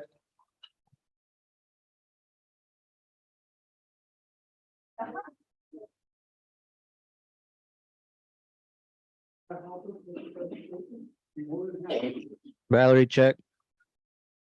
Wireless check.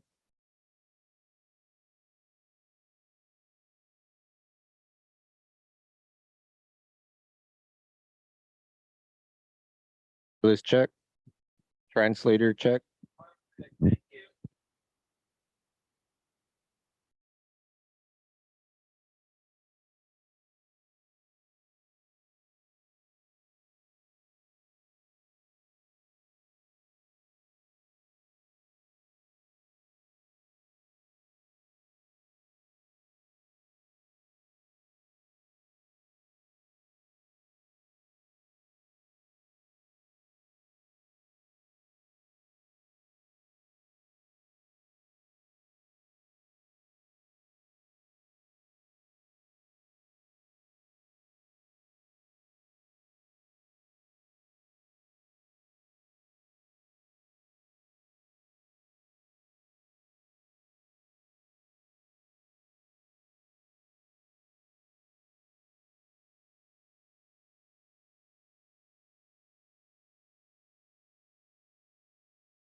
All right, it's a little past 1:30. We're going to reconvene the Monterey County Board of Supervisors meeting for our 1:30 meeting.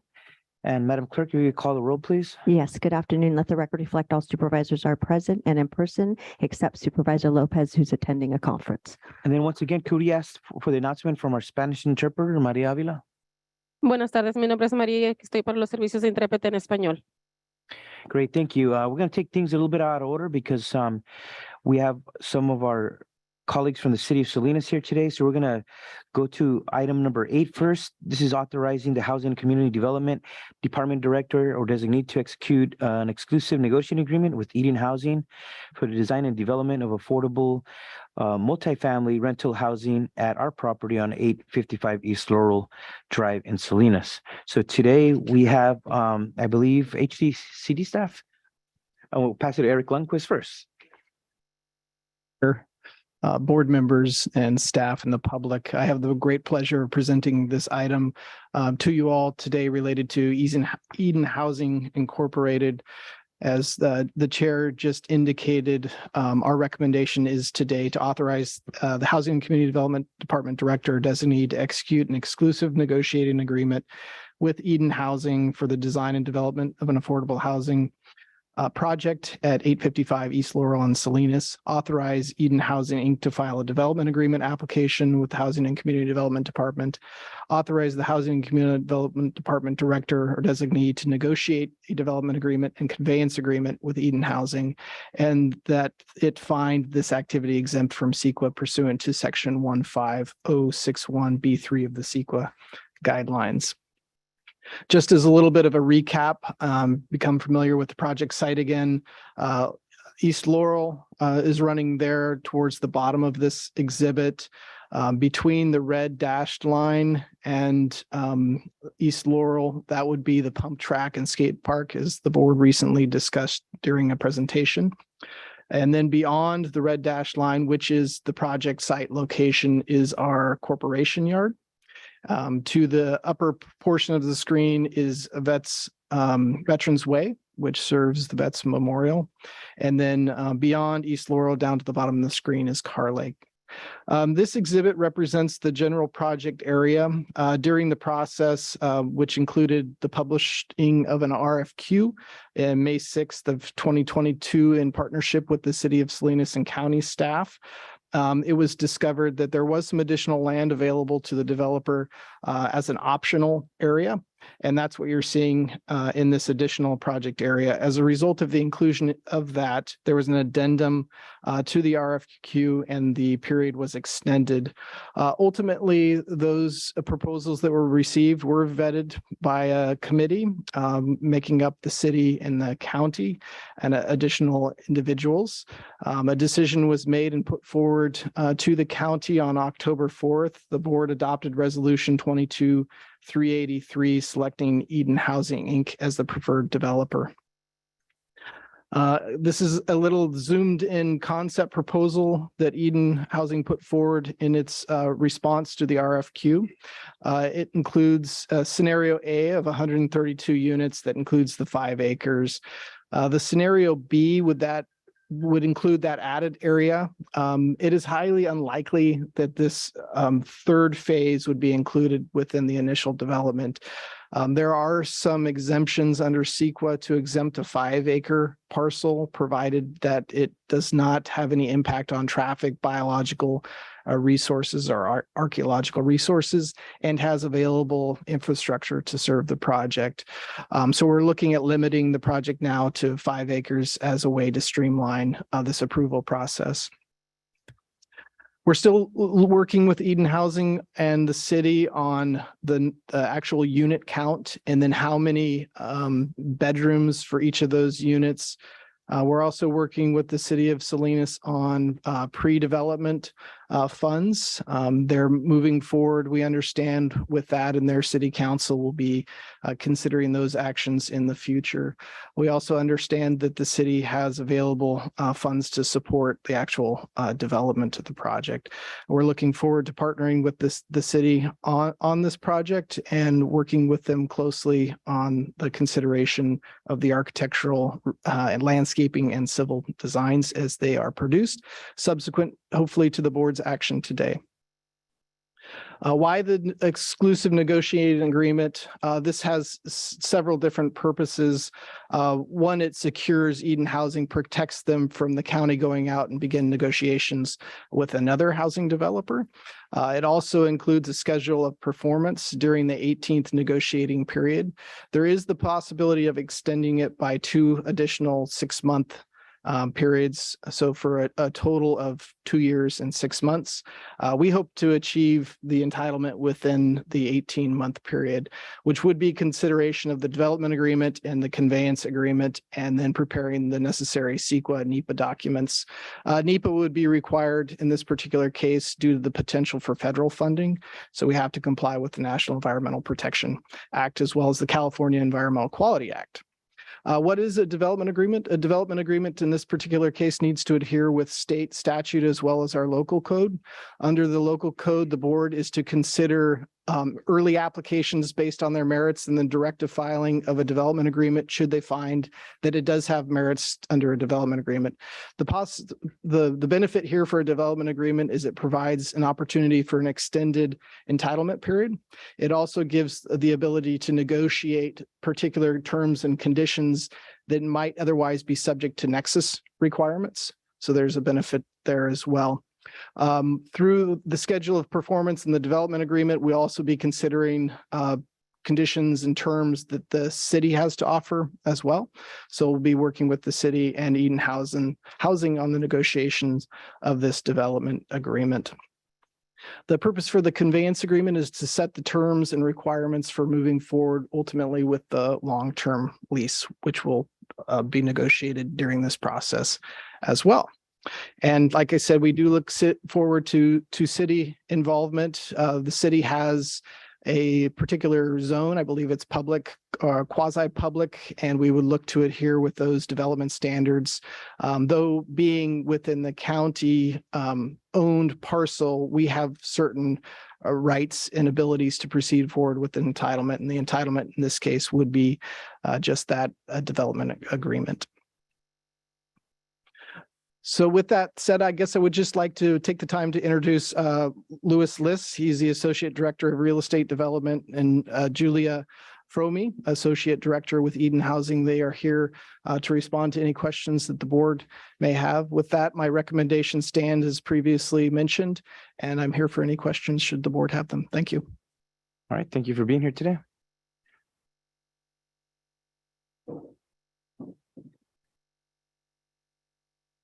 Hello, Honorable Chair and Honorable Board. Thank you so much for considering Eric's recommendation to approve Eden Housing as the developer for 855 East Laurel Drive. We're really excited. This is really just the start of a process that we're looking to work closely with county staff and the city as well as the community to refine the project and make sure that it meets the needs of the community. So I'm available for any questions you might have about the project or the process. Great, thank you. Do you want to hear from the city of Salinas on this as well? Mr. Lundquist. Yes, that would be great if they would like to offer some comments. I believe. Love to hear from the city. We're hoping this could be a win-win project for both the city and the county, and another collaborative effort. If anybody's here. I don't see them in the room, but they may be listening or on Zoom. Via Zoom. They could raise their hand. If you could raise your hand, if anybody from the city of Salinas would like to speak on this item as part of the presentation, we'll allow that. All right, maybe not. Okay, let's go to questions then, either for Eden Housing or staff here today. And I'll just start. I want this to come forward. This could have been put on consent, but because this is we have very few efforts where we're actually trying to utilize and maximize existing county vacant property and put it to good use to try to address our housing needs in Monterey County. This is one of those shining examples.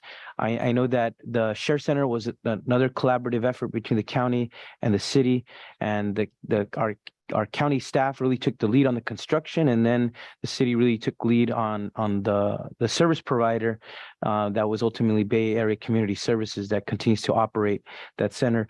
But having these multifamily rental unit housing in, I think, a very beautiful part of Salinas, very beautiful property for the county, and a lot happening around there, from the soccer complex to hopefully a future skate and BMX park, plus the state support for the Car Lake renovations that's happening in the vicinity.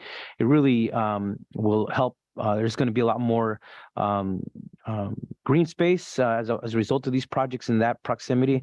So this is exciting, but I wanted this to come to the board so that we all kind of get a report, an update on this, where it's at, where it's going, and hear from Eden, but also to have any questions answered moving today. So I'm excited about this, and I get it that it would be nice to have try to maximize all the development, but because of CEQA rules and those procedures being able to sometimes taking way longer than necessary, moving on the 5 acres seems prudent to get that done first and perhaps look at other possibilities later to not hold up the entire project at this point in time. And I do feel very confident that our staff could, just like at the Share Center, could move forward and lead on this project, but also work collaboratively with the city of Salinas.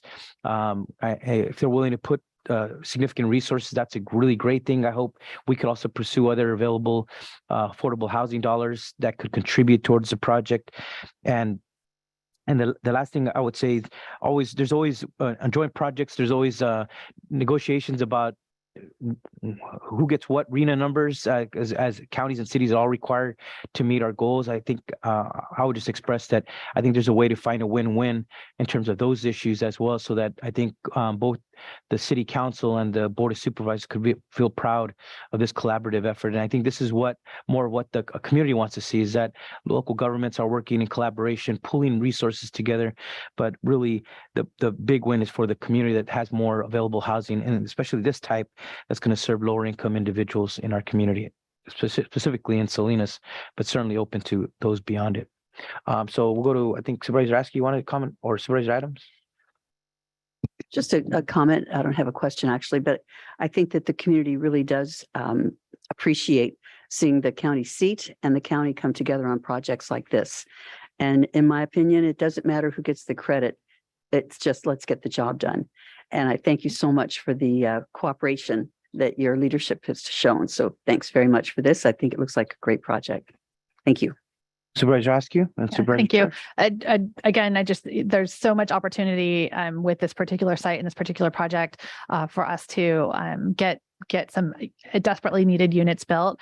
The fact that we would be talking about rental apartment units, the need for that type of housing is significant. And one of the things I know we as a county struggle with trying to reach our RENA numbers is where to locate the housing that's needed in places where we're adjacent to city services and the infrastructure already being in place. So this site being one of those few sites that meets all of those criteria is exciting. And I want to offer my full support to move forward.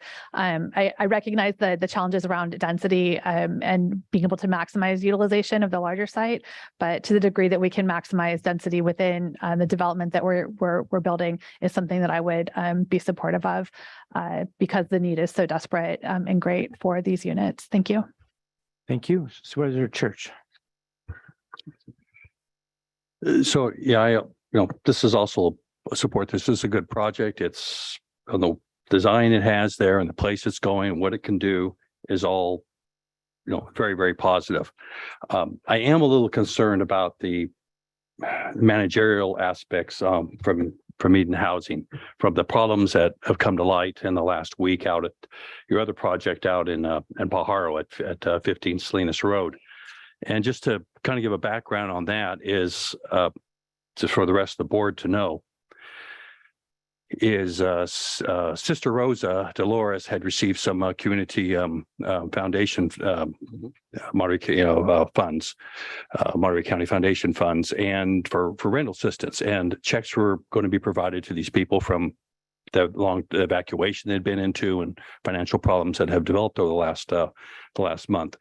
Those checks weren't accepted there as partial payments. So my office reached out, and also with HCD over basically over a week, and we just couldn't get a response from your managerial division. I understand it's different from what you folks are at here on proposing this. I just want to make sure that there's going to be a managerial plan for the future. So the residents of these areas are going to be, not have their money turned down that they're using, but also, there's not an on-site manager. I understand it's supposed to be temporary, but without an on-site manager, if there's a problem, if we're taking a week as the county government and my office, it took a week to get a response, it's going to be even longer for these residents, I'm afraid. So I don't know if it would be appropriate in the development plan to maybe, for you to spell out how you're going to manage this facility, and I hope it's going to be a model for any other for properties that you have in this county, because we don't really want this happening again. I mean, it's a good project. You got a good place to live, but if there's a problem, it needs to be resolved in a timely fashion. I think, that's something we all got to expect. And I don't know if this is something we want to tag on into this motion or not, or what would be the best way to approach it. But if a motion that a managerial plan be put in place so that there are these protections for for the residents to get their concerns addressed in the future, I would like to add that on. We want to give an opportunity to Eden Housing to address that. It's a separate project. It's not the item that's agendized, the issues in Pajaro, but certainly for Supervisor Church, probably just to give a response to some of his concerns about the management out. I just wanted to introduce my colleague, Diana Mastriani, who joined us a little bit later, who is a leader in our management division. Thank you for that. And if you could speak closely into the mic, that way it could project and be heard. Hi, thank you. Again, my name is Diana Mastriani. I'm Director of Property Operations at Eden Housing. And I do want to assure you that what happened at Nueva Monterey isn't indicative of what we do as an organization. We strive to have a very high level of customer service. And in this case, we did fall short. We had a manager, unfortunately, who became quite ill and wasn't able to carry out her duties with us. And so although we have an on-site manager, the position is currently vacant. It's not that we won't have somebody, we just need to hire somebody new because our manager had to leave us.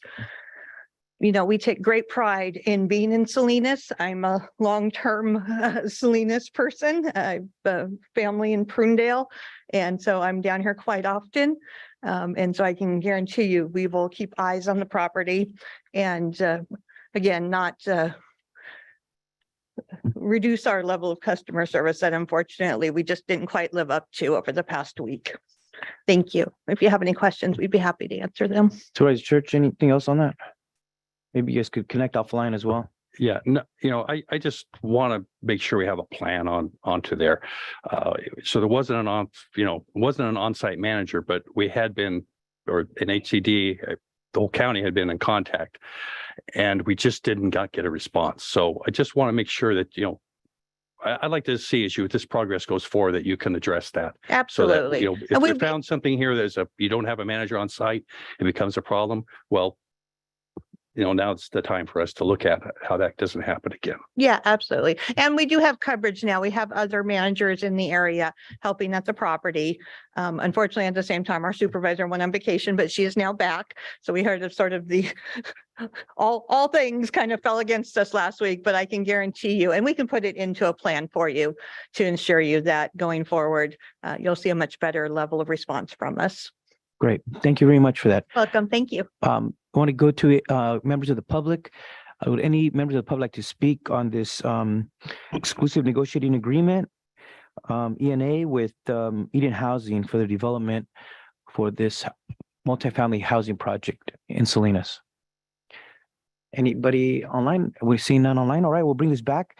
Certainly, this is a project in my district, so if I can make a motion to approve this, I just want to ask staff just two things. It just in terms of the management, going to Supervisor Church's concern, would that come back at another time? I know this is the development, design and development agreement, but where would management come in terms of the operations of the apartments once they were to open up? At what point does that get addressed? Yes, thank you, Chair Alejo. Eric Lundquist, Housing and Community Development Director. So the management plan, together with all of the other components of the project, will be needing to be filed and then routed for review with all of the departments, including the city involvement. Okay, so that will come back at another. We'll collect all of those, put together the draft terms and conditions. One of those conditions may be that the final management plan gets approved together with securities plans, together with lighting plans, architectural plans. All of those things will ultimately presented back to the board for consideration upon staff's review. Great, thank you. And you did touch on a point that I wanted to end with, which was just the security of the apartment complex, only because there's been issues in that vicinity with our maintenance yard, with the Veterans Park, and I brought this up to staff already individually, but just for the record, that so sometimes having these apartment complexes fenced off, just because of the encampments on both sides have caused issues for the Safeway supermarket, for the soccer complex, for our maintenance yard, that just planning cameras and fencing might just go a long way to alleviate issues once the apartments were to open up. So I just wanted to make sure that that's kind of in the planning, and then certainly choosing a name for that place is an important thing, because I will stay with it moving forward, and hopefully with the collaboration of the city and the county, we could choose a name that's fitting for that neighborhood, fitting for the Salinas, maybe something that's original to the native peoples of Salinas. I know that there's a process to do that, but just wanted to say that the name of the place is important, and hopefully we could find something that the residents that will live there will be proud of. With that, there's been a motion. Is there a second? Okay. Yes, ma'am. There's been a second by Supervisor Askew, and please. Yeah, thank you. Just to Supervisor Church's points about sort of tenant rights issues as a larger item of discussion, I do think that's something that I would be interested in having a conversation about separate to this item, just on a larger scale, understanding what I know there are some cities who've invested in supportive services and educational services. And I know that we have some of those contracts in place, but having another item come back to us where we can get an overview of what currently is in place in regards to the county supporting tenant rights, and what options would be available for us to make sure that we have the right ombudsman support for those who might need some additional support to ensure their rights are being upheld. So with that, I'll second the motion. Thank you.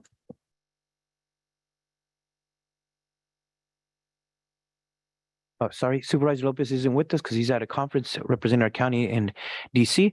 So four of us are here. Madam, let me just say, all those in favor, if you could please say aye.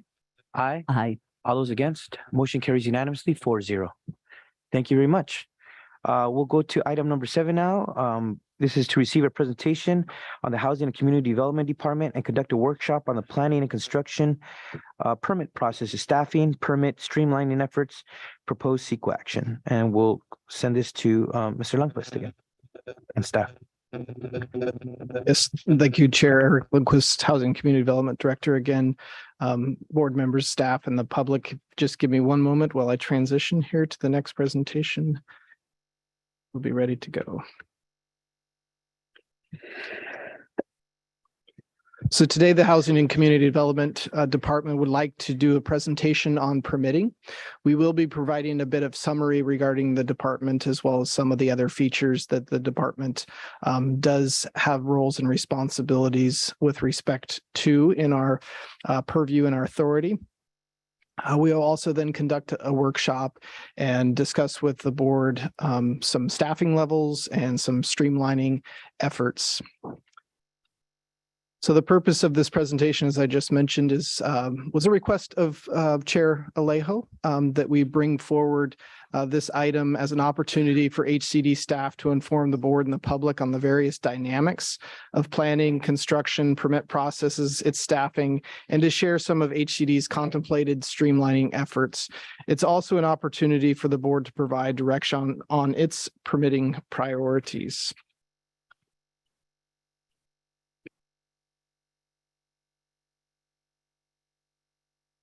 The structure of today's presentation will be a brief department summary. We will then transition over into planning division composition, and permitting, then leading into construction permitting, the permit center operations, getting a look at our online systems and how they work, then taking a look at the staffing levels currently within the department, our streamlining efforts, and then looking to the board for discussion and direction. And you see the note there at the bottom. We have about 26 slides we're going to go through. So feel free to stop at any time with questions that you might have. We're also going to try to stop at the end of the slide before we move to the next to give you an opportunity with any questions at that point. With me today, our Chief of Planning, Craig Spencer. I also have Supervising Planner Liz Gonzalez, who's working out a class as our Permit Center Manager.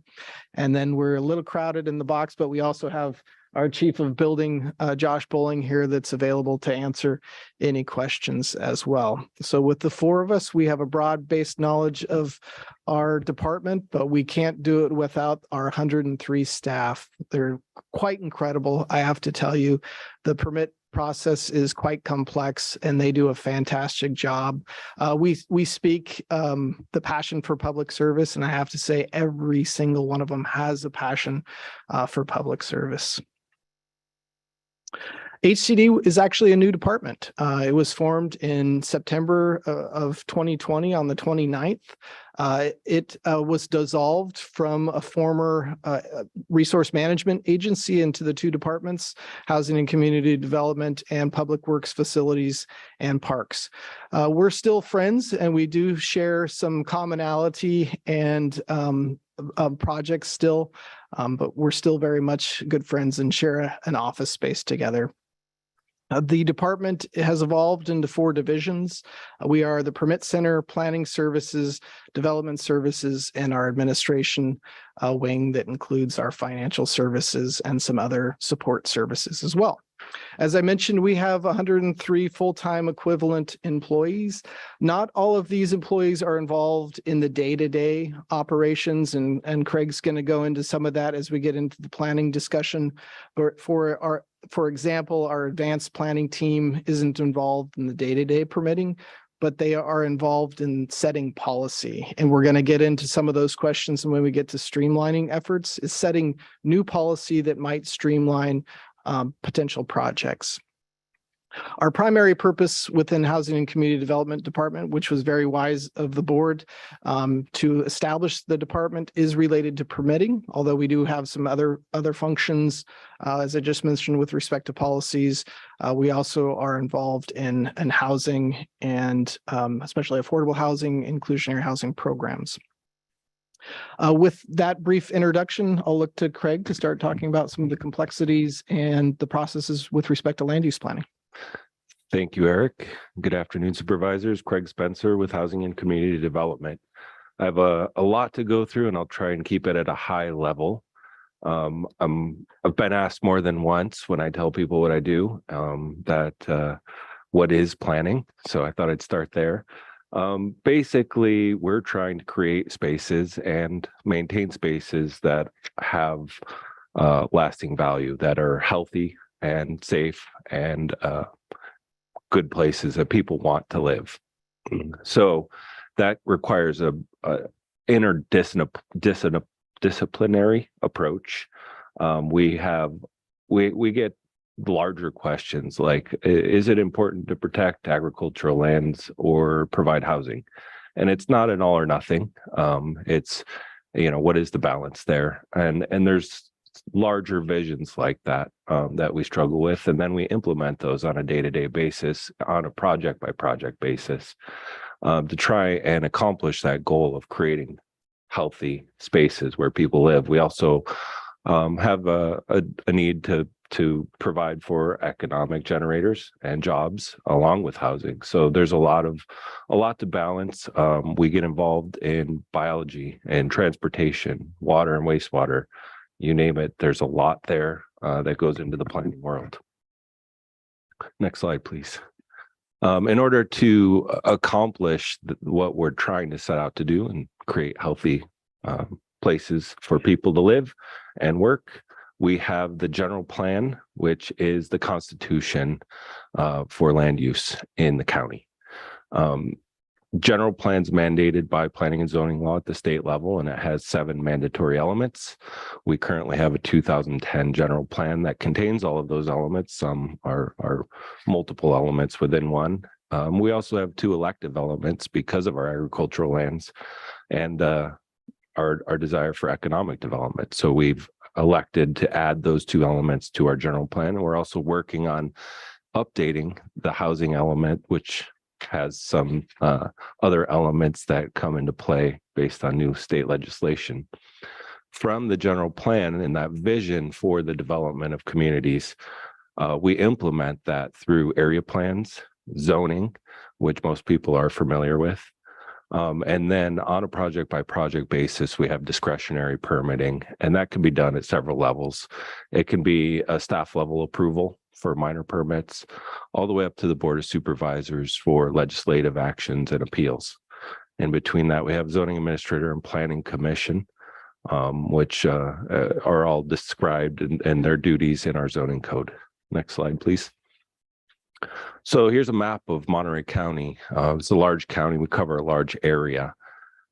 There are 14 different area plans, and I've tried to, it's hard to see a little bit, but the white dotted line sort of follows the coastal zone boundary. Everything west of that white dotted line is within the coastal zone. Everything east is in the inland areas. So within the inland areas, we have the 2010 general plan.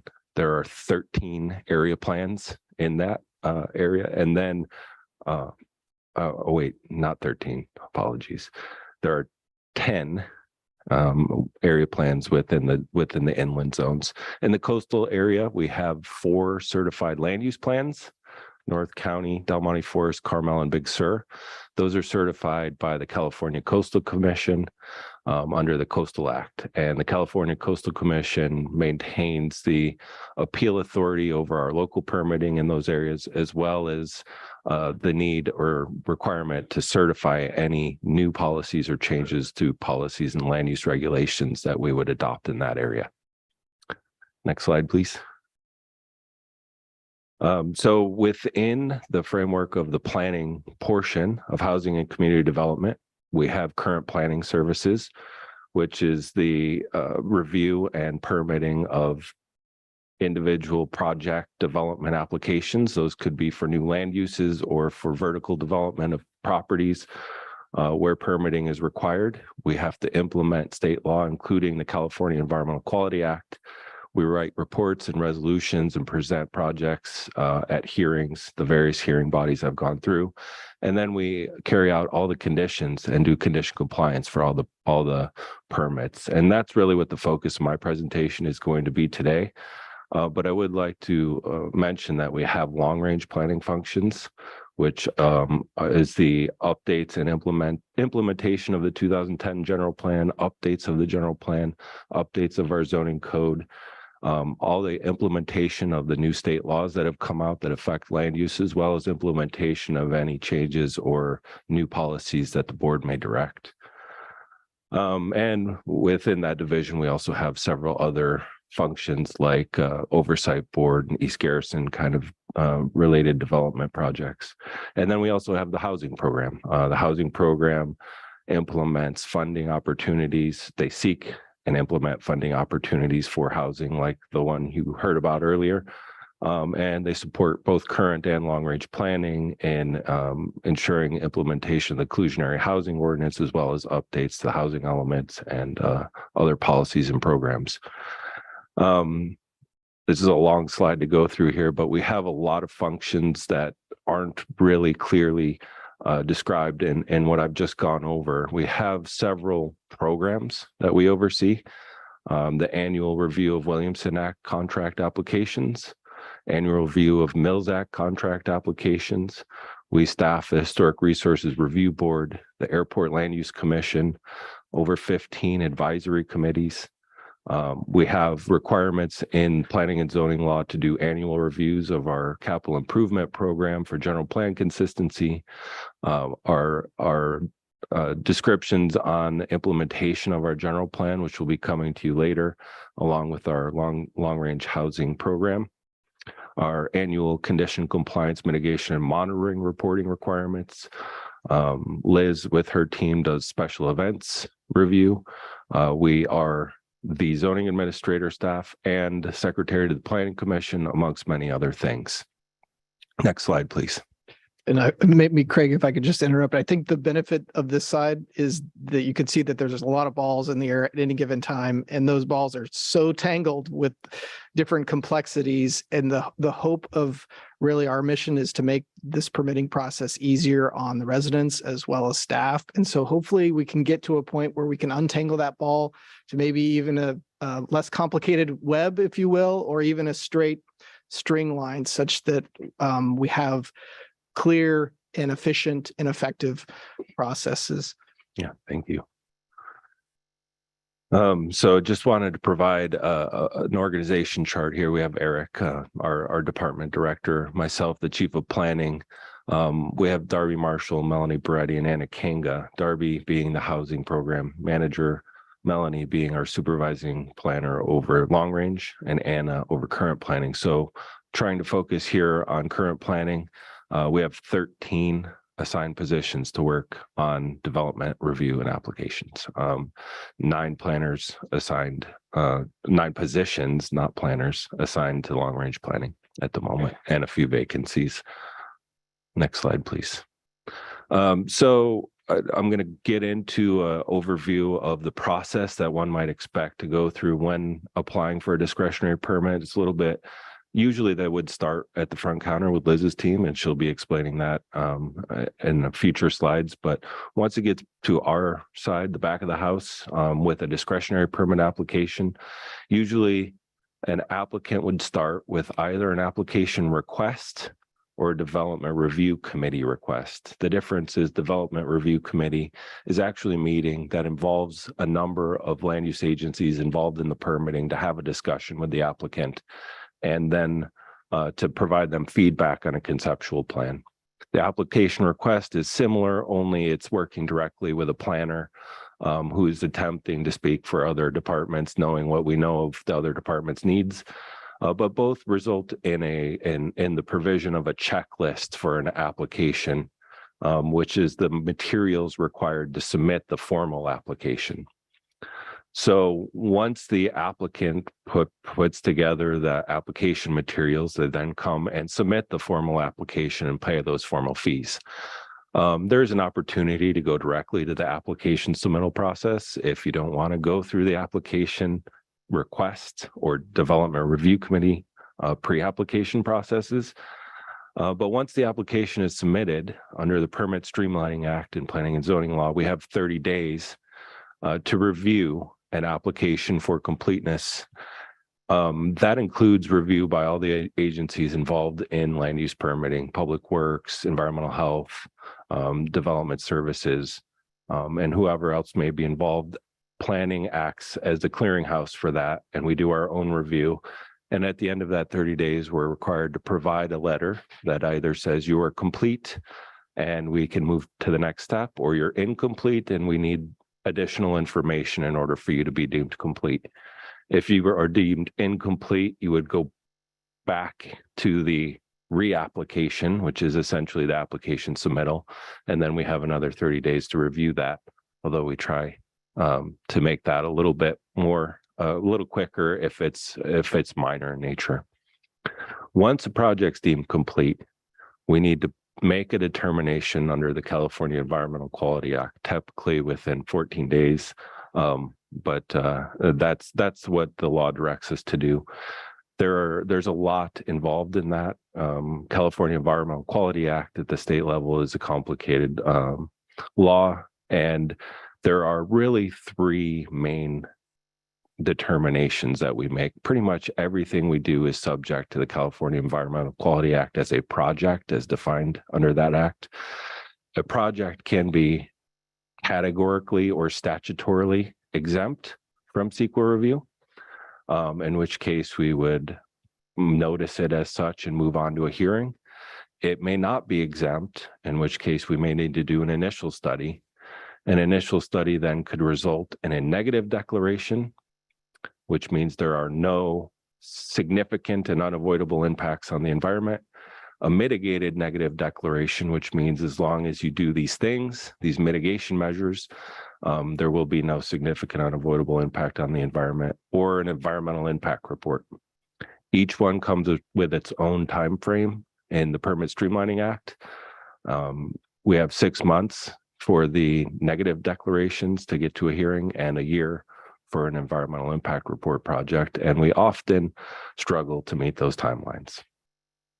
Once we have complied with CEQA, we schedule the matter for a hearing. We provide public notice of that hearing. There is a draft resolution that provides findings and evidence to support consistency with all the implementing regulations that we have that are applicable to that particular project.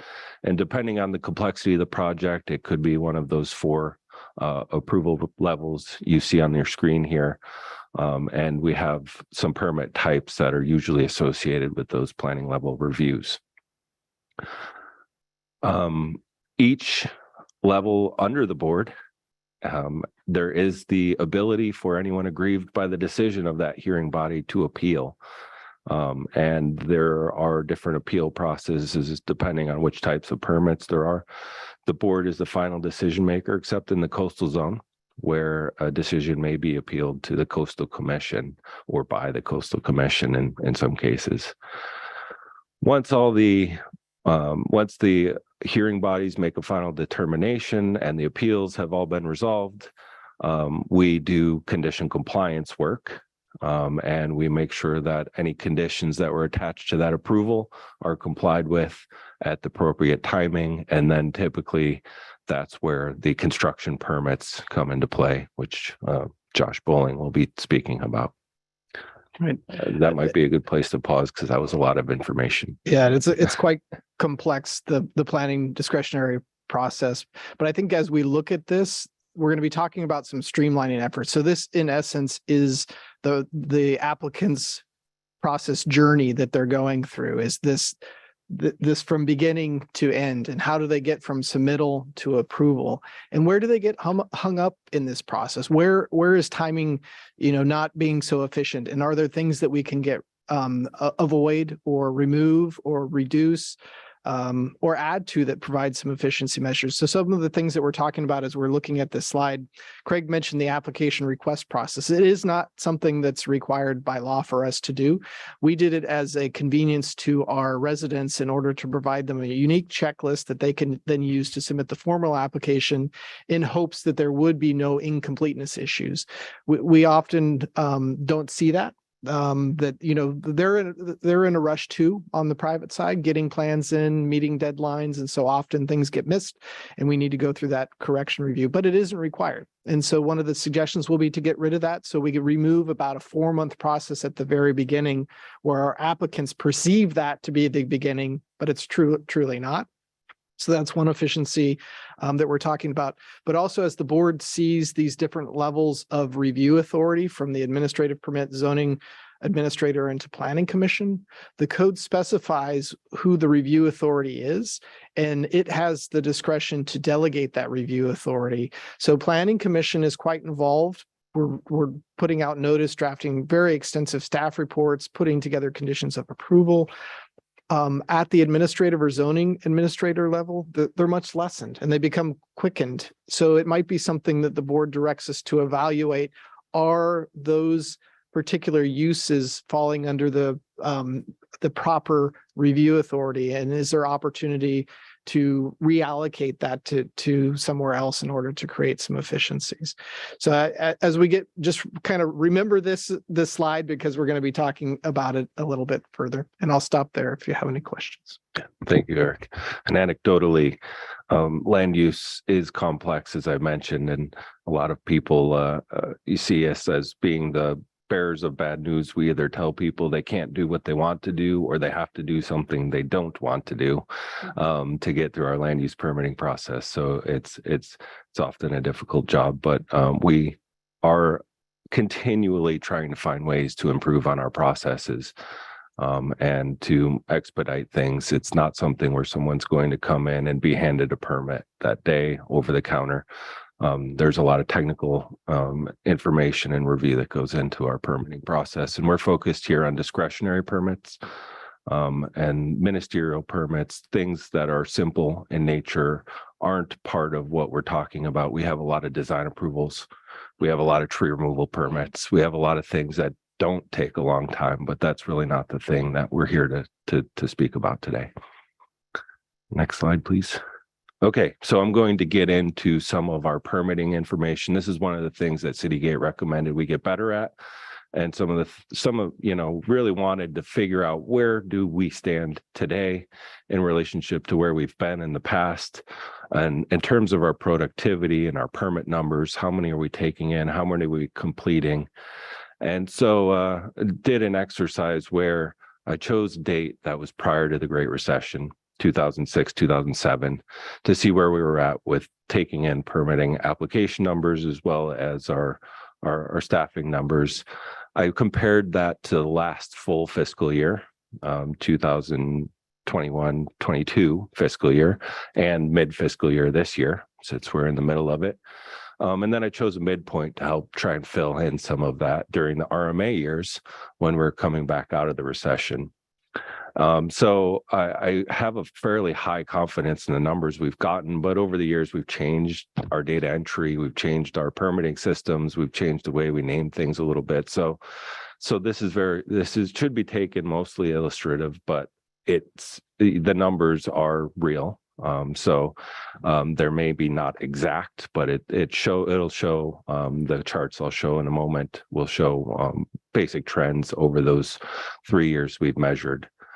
We found the staffing levels based on the adopted budget books for those years, and I would say that the staffing levels include all the functions that I've mentioned: the long-range planners, not management analysts, as well as current planning.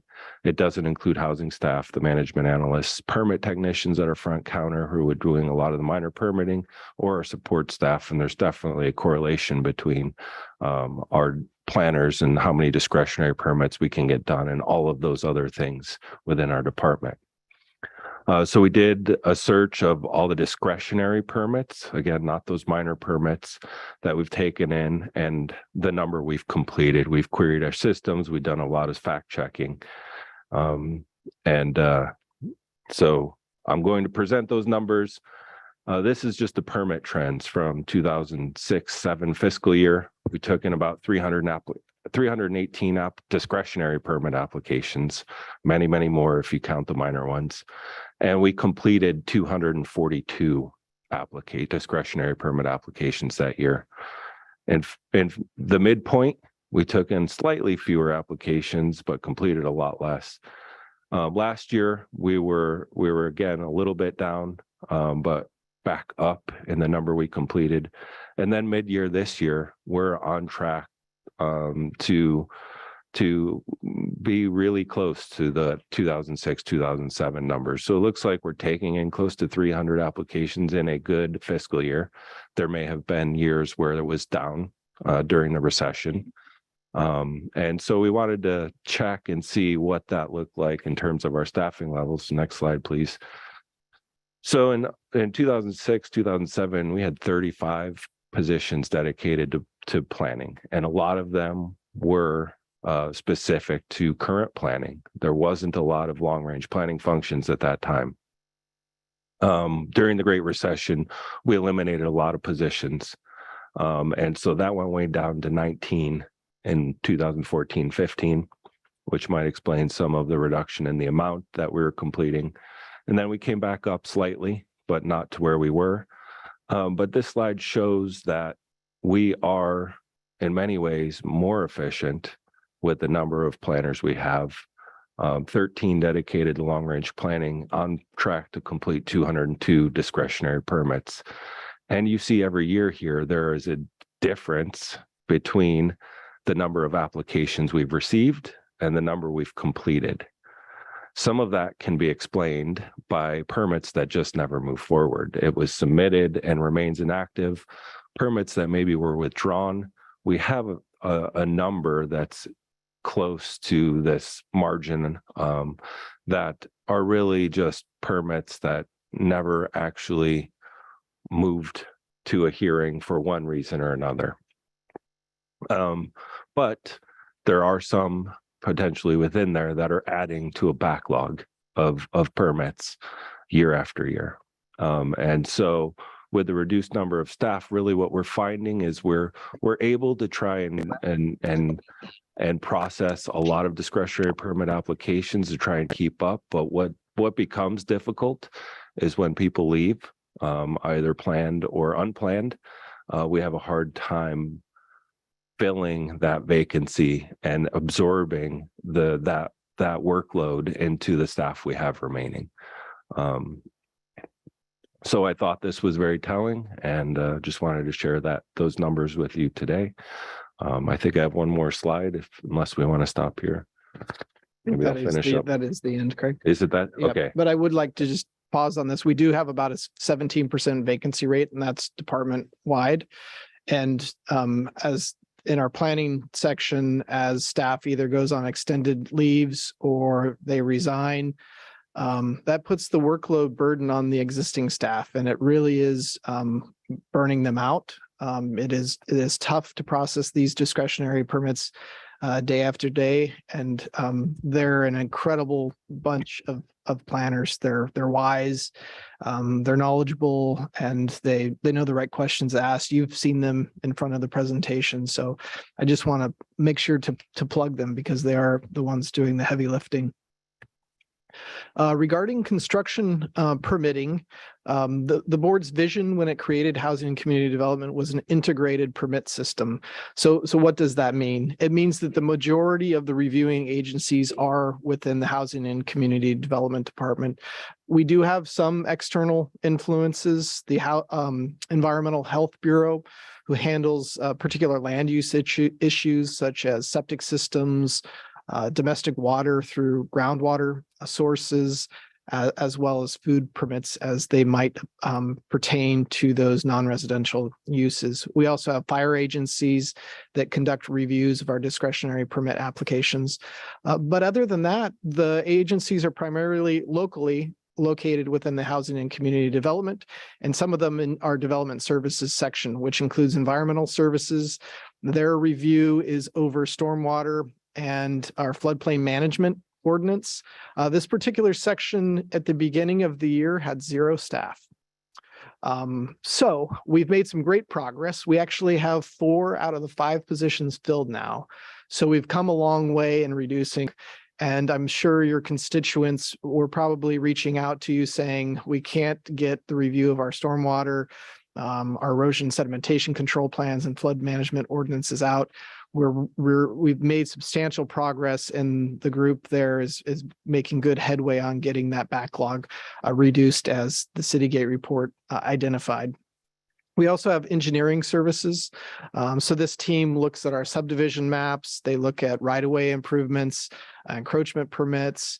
We then have building services, which is the vertical development. Typically, you'd see construction permits, building permits, grading permits, electrical, mechanical, plumbing. That includes our plan check division, as well as our inspection team. And then we also have code compliance, who's making sure that those are obtaining the necessary permits, and if not, are guided towards hopefully voluntary compliance. And if not, then we have enforcement procedures. Again, as you probably realize, the construction permit process ultimately result in the approval of a permit, which is the permission to begin construction. I did already mention our plan check and inspection components and the external and internal influence that we have. In the budget book for the recommended budget book for fiscal year 23, we have set forward a performance measure of 6 to 8 weeks for review. We're hitting about 10 weeks now on the average for our permit reviews. So we are achieving better than we have in the past. We have a bit further to go. And some of that we can achieve through staffing and through using our Acela automation system, much to its highest potential.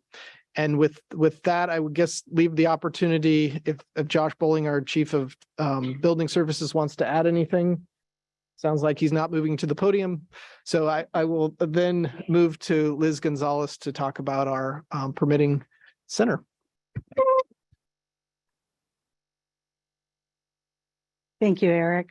Good afternoon, Chair Alejo and board members. I'm Elizabeth Gonzalez, and I'm the Permit Center Supervisor. So the Permit Center had been testing its online process for a while. So when COVID hit, we were prepared to go live. Of course, we've had to work out a few kinks, but it really is a solid online permitting process. It's not very clear, but on the right-hand side under Getting Started, we have tutorials for the public. It shows them how to create an Acela access, citizens access account and how to use their account. Everyone has to create an account in order to apply online. Next slide. Now that we're open to the public, between online applications and the counter, the Permit Center receives approximately 85 applications per week. About 75% of them are submitted directly online. So once an applicant submits an application, they'll receive an APP number, which is a temporary submittal. Next slide. Each permit technician is assigned approximately 10 to 12 applications per week and are required to review them within 72 hours. The review requires the scope of work is consistent with the set of plans. The parcel is reviewed for expired permits, code enforcement cases. Zoning is reviewed for site development standards. So once everything has been verified, the project meets the minimum submittal requirements, the permit technician will clone the APP into a construction permit number, assess the fees, and then deem the project incomplete for fees due. At this point, an email is automatically generated to the applicant, letting them know that they need to pay their fees. Next slide. When the fees are paid, the permit technician will then route it to the appropriate agencies. And the agencies will document all comments and corrections in the workflow. This is so that the applicant can go onto their ACA account and keep track of their project. And we are always encouraging the applicant to go online into their account, and they can track their application at any time. Next slide. So once all the agencies have approved the project, completeness review is the final quality check prior to ready to issue. As with all computer programs, there is room for human error. So every application will have at least one revision or correction, which could add additional reviews, change the scope of work, or even change the fees.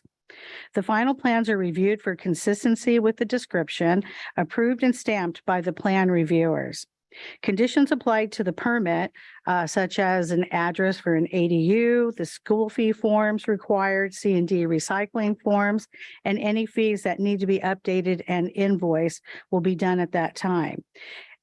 Once all of this has been correctly done, an automated email will then notify the applicant that the permit is ready to issue with conditions. So as you can see, there's lots of moving parts with this online process. And that's why this is a crucial step.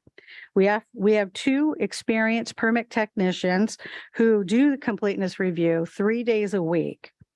We tend to get bottlenecked here in this area, and we are trying to get to a 5-day turnaround from the project going into completeness review to ready to issue.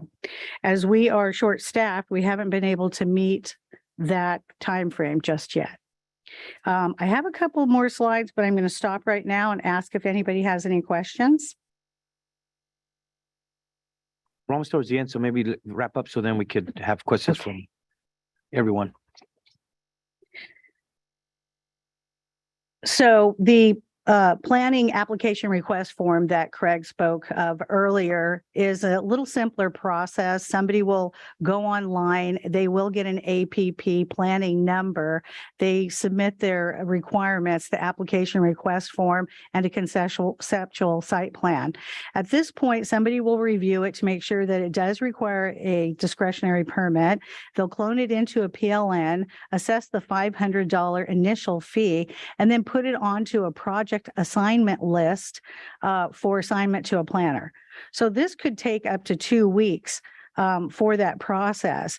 And so I think one of the things we were talking about was kind of taking that away. The over-the-counter online design approvals are generally submitted with the construction permit and are processed alongside the construction permit. An example of an over-the-counter design approval would be minor additions of less than 500 square feet, non-habitable accessory structures, new fences, color changes to a house. So what I want to end with is the permit sender is always looking for ways to streamline this process. We're trying to work smarter than harder. And this concludes my presentation. Thank you, Liz. So that's key is how do we do these reform efforts and make efficiencies? You do that through policy, but you can also do it through increasing staffing or a combination of both. The staffing increases that we've been contemplating as part of the fiscal year 24 budget are shown here on the slide. Some of these we have made already requests and are seeking approval from our HR department. Starting at the top here, looking at a new allocation of assistant director. We are the only department within the county that does not have an assistant director.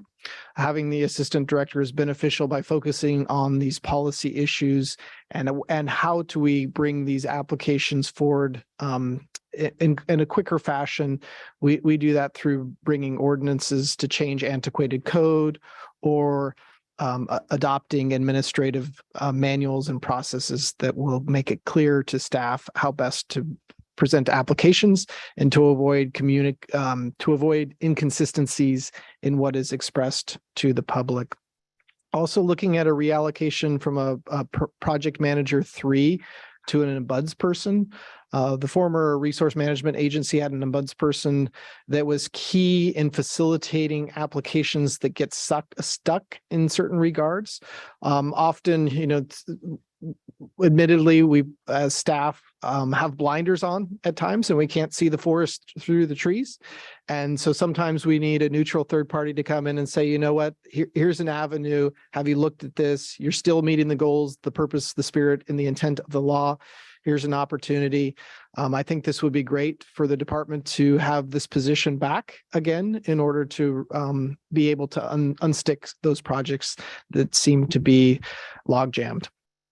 We're also looking at a new allocation for a code compliance inspector. Our enforcement efforts with short-term rentals are going to be ramping up here in the next few months. There are a lot of them out there. We also have noise complaints that are being received, and we have another 2,500 code cases that are sitting needing to be addressed.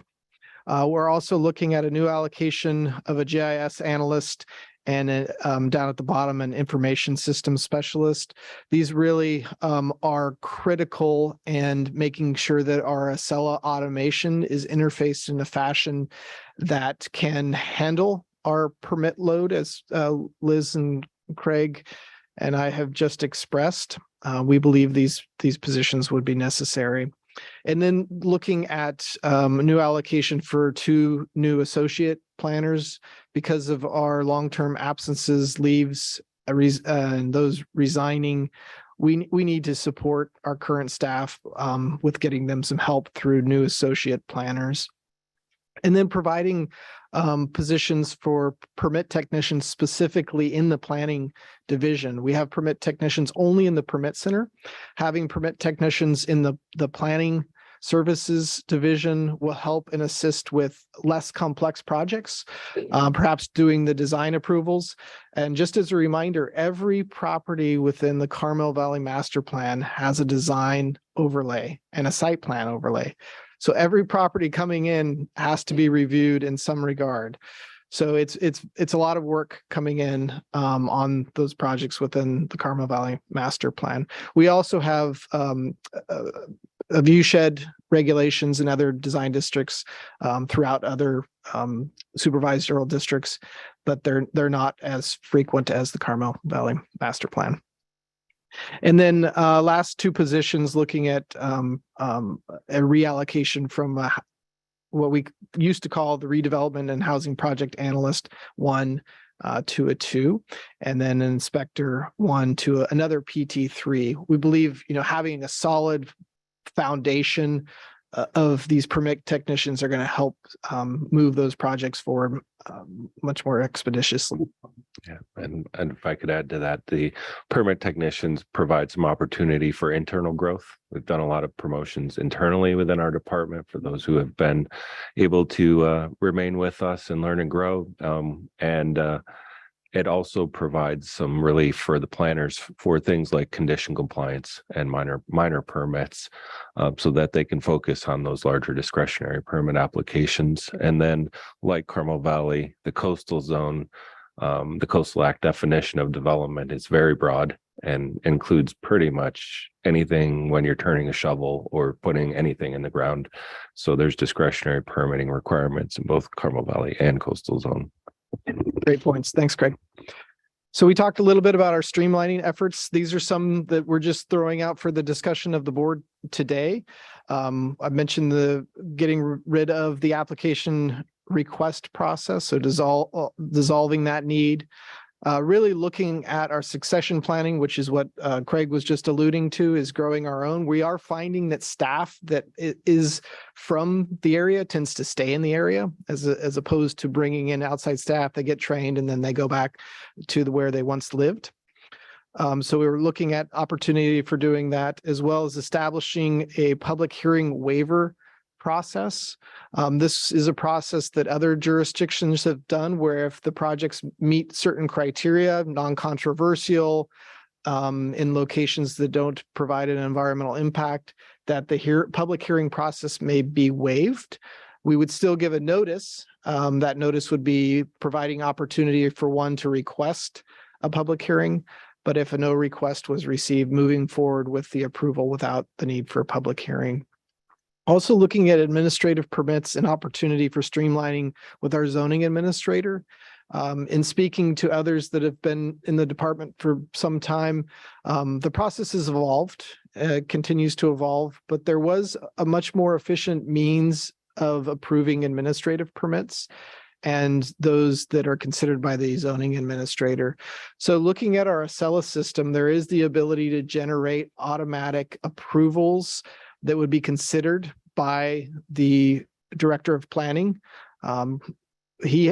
Craig has the authority to approve administrative permits, and the zoning administrator has the ability to do those if certain findings are made. So using our system to more streamline these processes, as opposed to right now, our planners are writing very lengthy resolutions and setting up quite complex conditions of approval. So looking at how do we minimize that effort while still achieving the legal requirements as well as our local policy requirements. I mentioned the reclassifying the review authority. So can we take items that used to go to the planning commission and move that authority down to the zoning administrator? That's going to take a bit of effort. We're going to have to go through each various zoning district in order to do that. But I think there's some great opportunity to move projects to a different review authority that doesn't require, again, the lengthy resolutions, public hearing process. And so we could, if the board desires us to look at this, we can report back at a later date with our findings. just really brief fun with anything that requires ordinances and regulation changes, we would have our long range planning team support us with those functions to help the current planning team provide some more efficiencies. That's right. We had two staff actually go to an Acela automation training. So that's the Acela automation is the software that Liz just walked through. That's our permitting software. We actually received for free an audit from Acela. They're going to be coming out and meeting with us February 21st. They're going to be meeting with each team, walking through where that team member feels that there is a break in the process, and looking to resolve that and looking to discover means and recommendations where we may not be using Acela to its maximum capacity, and then putting forward a recommendation on improvements that then we can present back to the board for consideration or go ahead and implement if we find that they're proper. We're also looking and already have implemented some of these for our front counter, which is creating a simple permit counter. So our over-the-counter permits like hot water heaters, re-roofs, those are done by one individual, such that your constituent or the resident is not waiting behind somebody that's there submitting a more complex project. So that saves them time from sitting in the lobby for an extended period of time and just moving forward much quicker so they can get on with their day. The board recently considered the solar app grant. The department received $80,000 in grant funding to implement solar app, which is a streamlining of solar permitting photovoltaic for roof mounted systems. This is being heavily promoted by the state for greening the state and reducing our carbon footprint. We have processed over 3,400 building permits this past year, and 19% of those were solar. Every new project has to provide solar under our current code. So what Solar App will do, it'll interface with Acela. The applicant will submit a written scope of work, no plans required. That will go to Solar App. They will review it to make sure it's consistent with code. If it is consistent with code, we'll be notified of approval. We will then be able to collect a fee and the applicant will receive a permit. We hope to have that implemented within the next 6 months. And then we're also doing additional call center training. Having the call center trained will reduce the burden that is put on other staff to answer questions. So if they are able to answer those questions when they receive a call from a resident or one of your constituents, they will not have to burden other staff with seeking out that answer. So we're looking at those, and I'm certain there will be others that the board has discovered through its knowledge and information, and we're happy to discuss any of those with you today. I know that there's a lot of information that we presented, but it's our hope that you will receive this presentation from the Housing and Community Development Department, conduct a workshop on its planning and construction permit processes, the staffing levels as mentioned, our streamlining efforts, and find that this presentation and workshop is not a project and therefore not subject to CEQA, and provide the necessary direction as appropriate. That concludes our presentation, and we are here for any questions. Thank you for bearing with us. Thank you, Mr. Lundquist. I want to thank you and all your staff for doing this, pulling a lot of this information together for today's presentation. It seemed like it merited having this conversation with the full board. It's been 2.5 years since we reorganized RMA into the Public Works Facilities and Parks and the Housing and Community Development Department. And that was a long process the board underwent. Very costly report just to go through all that. And then to reorganize, the whole goal was to try to streamline and make things more efficient, better, and not have so much in one very large department. And so it's been 2.5 years. We just haven't had this kind of conversation with the board to at least assess how is it working? What do we need to make improvements? What does your department need support from the board? Those are all the things that you touched on in this presentation. So I'm very grateful. And I certainly want to recognize that, just like as you pointed out, there's a lot of different responsibilities within your department, very important ones, that if you're not done right, then they become issues of litigation. And so having staff do it right as the process moves forward, that is so critical. Otherwise, not doing something could delay it if somebody challenges the project in court, and we know how long that takes, many years longer. So I think having very competent staff, very well-trained staff is critical to getting business done. But at the same time, we all hear from different constituents, different complaints, and so it's a balancing, right? And it's recognizing the hard work you do, but also to ask those frank questions. Where can we make improvements? And I think this last slide that you have up is a very important one, because it's coming from you recognizing what can we do to improve our procedures that could perhaps help us move things along quicker and better.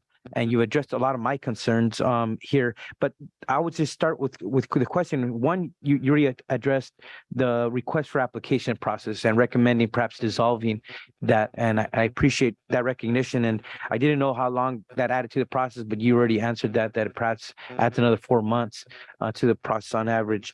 The other one was on just on two questions. One was just on what is your thoughts on just how consistency, how staff apply the rules. Could that be addressed through training? Because some folks feel like if they're working with one staff, they're being applied one way, and if it's somebody else, they're being applied differently. So the question was just on consistency of how state and local county regulations are being applied, and whether that could be addressed with better training, so that folks that are submitting applications feel like there is some consistency among the staff within the department. Yes, the answer to your question is absolutely. Training does help. And this goes back to the Citygate report as well, that had a number of recommendations, 76 of them, and a few of them spoke to the training, also spoke to creating standard operating procedures. Those definitely tie in together. And then adoption of policies, that staff isn't just, from time to time creating unwritten policies, that these policies are formalized in some fashion, either by the planning commission or this board. So those are things that we're continuing to work at. And it likely in March, we're going to be presenting back to this board the annual report on the Citygate report. So a lot of that will be included in that staff report, board report as well. Yeah, and the last one was what you touched on, was on the SELA. It's like a management tool for staff, and I'm glad that you're utilizing this audit that was offered just to see how it's working, how not it's working, where there perhaps needs to be more training. But it was in that SELA was, I'm not familiar with it, but obviously it was supposed to help staff track, when they got multiple projects moving through or projects on their caseload. It provides those timelines. It helps staff follow up on things that need to get done on that particular project. Just on your thoughts on that. Obviously, with the audit, from that you envision getting information that could help staff better utilize that management tool, or do you feel like it's there, but people are simply not inputting their project information into it? Maybe if you could just elaborate a little bit more. Sure.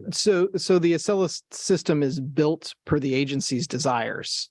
So it's continually evolving and being built. So as we notice room for improvement, we can go into Acela on the back end and script new tools. So if the board has a desire to track certain projects, then we can go in and make sure that data is being inputted correctly, such that we can start pulling out reports, just as Craig did with the number of application types that we have. So there are that ability, and we currently use TruePoint, which is a third-party vendor that helps us with that coding and that scripting of Acela to get the necessary data in, and it's usable to us. Part of the problem that we have is we don't have anybody in-house that's being that visionary that then can go and tell TruePoint what to do. So the information systems specialist position that I was suggested would be that visionary to really know the processes and be able to convey those processes into Acela and to TruePoint in order to make those necessary modifications. There are other third-party vendors that marry up with Acela, as just explained with Solar App. So those two interface together. There are other, what they call wizards that, can walk an applicant through the necessary processes. So we're looking at some of those to see if we can pull forward and interface other third parties in order to streamline the processes. And, once we discover if there is one out there that can assist us, then we'll bring that back to the board for consideration. Thank you. And I definitely support all your recommendations on that last slide. Other supervisors? Supervisor Adams? Thank you. I have some other kind of overarching questions, but just based on the most recent slide that you put up, I just had 2 quick questions on that. And one is that, can you make an appointment for the simple permit counter? Or is it still just come and hope that there aren't a lot of people in line? Yes, through the chair. You do not need to make an appointment, but we were actually talking about this yesterday morning. When somebody comes in that has like 4 simple permit applications, we'd prefer they make an appointment so we can set aside time for them and they won't have to wait. And then we can make sure that coverage is there for, anybody else coming through. So the process does exist now for someone to call up and make an appointment to get their simple permit. The simple permit counter is open now and there is somebody assigned. So if somebody wanted to call and make an appointment, definitely we could help them. Okay, thank you for that. And then secondly, regarding the solar app, can that be done totally online so that it doesn't even take staff time or the person's time to go in to have that done? Yes, that is the intent. And that's the benefit of not having to require plan sets. It's a written scope of work that they can do online. Perfect. Good. Thank you. And I know, just to comment on Excella, that it was a tough thing to get into and it was good for the constituents as well. They were able to track things, but as anything else, it's only as good as the information that's put in. Right. And I want to applaud you because you've really done a great job of improving the things being kept up to date within Excella. It's a lot better than it was. So thank you for that. Thank you, Supervisor. And that is one thing through the audit is more transparency. What can the public see from their side versus what we see from our side, and making sure that we can provide them some additional clarity on where they are in the process. Great. Any other supervisors? Supervisor Askew? Thank you. I do have a couple questions. This is a really complete report and an overview of a whole area of the county functionality that I don't interface a lot with, given that most of my constituents and most of the development in my district is within incorporated cities, similar to Supervisor Alejo. So the questions that I have are more around the priorities that you've listed out, looking at prioritizing. I think we had gosh, my notes got mixed up. I think it was housing was listed. We had farm worker housing specifically called out, and a couple others.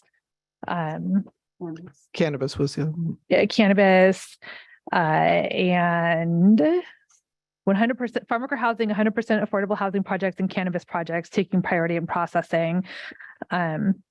And I think that the ones that I would just add to that, sort of the idea of housing, not all of our housing is going to be 100% affordable, but we do have, and then also farm worker housing is a specific type of employer sponsored housing. I know that we've got a bunch of other groups and businesses looking at how they can also implement employer sponsored housing from a workforce housing perspective. I would love to see that sort of broadened into a list of priorities. And then you also mentioned some of the emergency planning projects that, someone needs to get their retaining wall put up so that it prevents the whole hill from sliding down and wiping their house out. Like, I think things like that, we should also make sure that we've got a way to prioritize those issues. But really my question is around funding and funding of the work within this particular portion of housing community development. I know that there's overall within housing community development, there's a split of a portion of funding that comes from specific application fees and revenue that's generated through the work. And then another portion that's general fund subsidy. And I asked the question just because, we met this morning with social services and we talked about some of the casework that are child protective service workers have and the caseload that they're trying to maintain and the number of cases that were failing to meet state requirements on. And they receive a certain portion of state funding for that, but really need general fund dollars to backfill on that. I'm not trying to make comparisons one to the next, but when we talk about those general fund dollars, can you help me understand how the work that this particular bureau or this particular division it's where the revenue comes from and what type of general fund revenue would be needed to implement some of the staffing changes that you're recommending? Sure. So we are subsidized by the general fund.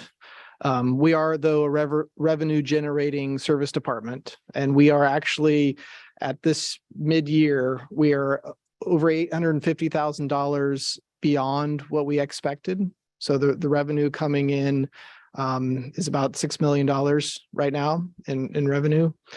So we are, and that's I think poignant based on the number of permit applications we're getting in planning. But those planning applications, as they get approved, will then go into the construction side that then also generates additional revenue. Our total budget ends up being between $10 and $11 million. So that's the difference of the general fund subsidy. We have two different budget units. We have the administrative and then we have the community development budget. So the zoning permits, which are planning permits, the building revenue, and then we also generate code compliance fees. So those are the penalty fees for one doing work without the benefit of permit. But it seems like the market trends are going up. And so we believe that much of these positions, they're reallocations. So we already have budgeted them in some regard. The new positions, we do feel like we can offset with our revenues being generated. We haven't gone through in a systematic means to know exactly what that difference would be, the gap that we would need to fill with general fund dollars. But I would just put a plug in for the department. The projects that we're approving are also generating property tax revenue. They're also generating sales tax revenue, cannabis revenue. So I think overall there's, benefit for these positions. Okay, and that answers my second part of that question is recognizing that many of the physical locations of the projects where permits are being are limited to specific sections of the unincorporated portion of the county with general fund subsidy. Can you just speak again to the benefit, the larger county benefit to subsidizing the work and the additional positions with general fund dollars? Sure. Well, and to the question of who pays, who benefits kind of idea. Right. Well, those projects that are generating transient occupancy tax, sales tax, property tax, those are discretionary funds. So when the board's considering the budget, it can decide how to allocate those funds to programs. So, I was listening in this morning's discussion and I can feel for those staff members and then the huge need in social services. And so, it can be a decision of this board to redirect those funds, whether it be the revenue that's generated or the taxes that are generated to those various departments. Okay, so the percentage of projects that are being approved, I heard a lot of, it's small housing projects, it's solar projects, it's the permits. What percentage of the total list of projects of the 3,000, however many it were, would you say are those that generate additional TOT or significant property tax increases? Well, I have the numbers here actually for completed fiscal year 22. So of the various districts, District 2 had 9% of those projects in its district. District 3 had 13%. District 4 had 1%, and District 5 had 69% of the projects. Primarily, those projects are residential. We aren't seeing a lot of non-residential projects. We do see them from time to time. We had a big project in District 2, the Vistra project. That was a big project that we had there. We recently had a church also in District 2 on Rogie Road. There was another big project. We've had... You're talking about a house of worship, not supervisor church. Oh, yes. Yes, that's correct. And Craig, can you think of some other non-residential projects that we've? Yeah, there's I mean, I'm drawing a blank, but there's a lot. There's I think, we view our job as being beneficial to all. But really those folks who own a property and want to do something, for them, the length of time and the cost involved in the permitting is very important to them. For their neighbors, the process is very important often. And for the good of the community, open space and and the view sheds and the things we preserve are good for everyone there. For our businesses, if they want employer sponsored housing or they want to upgrade their facilities, they're hoping to go through a process in a reasonable amount of time for a reasonable cost. They'd like more, concrete numbers around that. So in a lot of ways, it benefits everyone in the county, and then revenue comes every time you're upgrading. I don't know what the exact threshold is of the assessor's office, but whenever you build a new house or substantially remodel it, you get reassessed at the current value. That brings more property tax revenue. We are permitting a number of short-term rentals or transient use of property for remuneration, it's called in our code. That brings in transit occupancy tax, as well as our hotels who are doing facility planning and upgrades. And then the cannabis revenue, we've worked through a long list of them and actually are seeing the end of the tunnel on the cannabis permitting. There isn't a large demand for new applications at this point. So we've worked through a lot of that backlog. So each of those things brings in revenues along with the application fees we collect for the time we invest in processing the permits themselves, and all of the work that goes into the community for the architects and the technical experts who get paid to provide their opinions and information on the applicants. So there's a wide range of benefits. Great. No, thank you. And I'm married to an architect. I get it, right? There is community benefit. And I think being able to articulate that. And in the point, just my final point being that, I appreciate if I'm a homeowner and I want to get, something, an add-on to my house or something done to my property, I'm going to be vocal and I'm going to show up and I'm going to make my voice heard.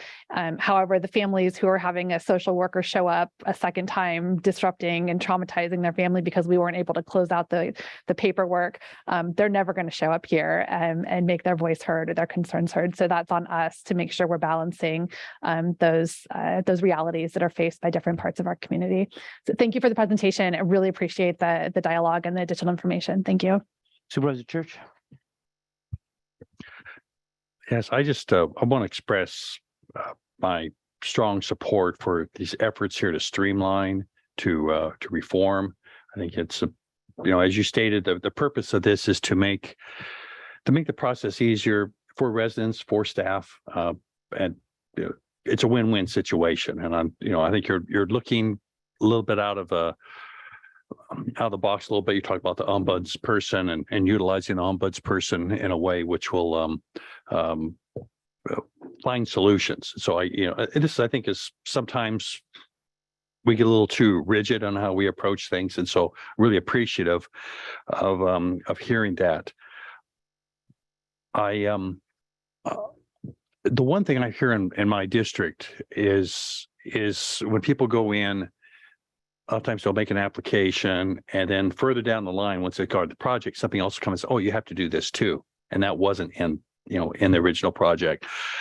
And I think that leads to a great deal of frustration at that point. It throws people's budgets off, throws the timeline off. It just leads to some frustration. So I hope that can find be a way to be addressed so that, when we give them an application, it's like making a contract. They put a fee down and we say, this is what you've got to do. Well, it's just like if you hire a contractor to do something in your house, I want, you're going to build this deck for me. Fine. But we don't have them come back and say, well, we didn't talk about the steps. It all kind of works in there. So we sort of have to find much as we can, just get what they need and not have to change it down the line. And I'm hoping that's something you're going to be able to approach onto there. On a more from my office point of view, and the month that we've been in here, we've had a lot of contact with your office, and we've been really, I gotta say, I speak for my staff, I'm pretty certain is we've been really pleased. Everybody's been responsive, helpful and thorough. It's, it's been a real pleasure to try to see how you're trying to work through these issues.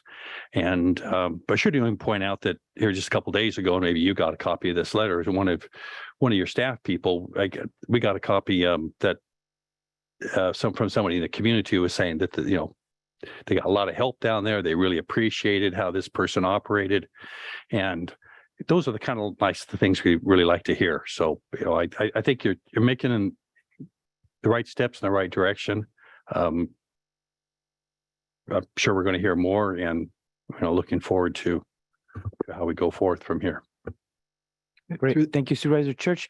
Now we'll go to members of the public. If there's any members of the public who would like to comment on this presentation, we have somebody coming forward, and then we'll go to folks who are online.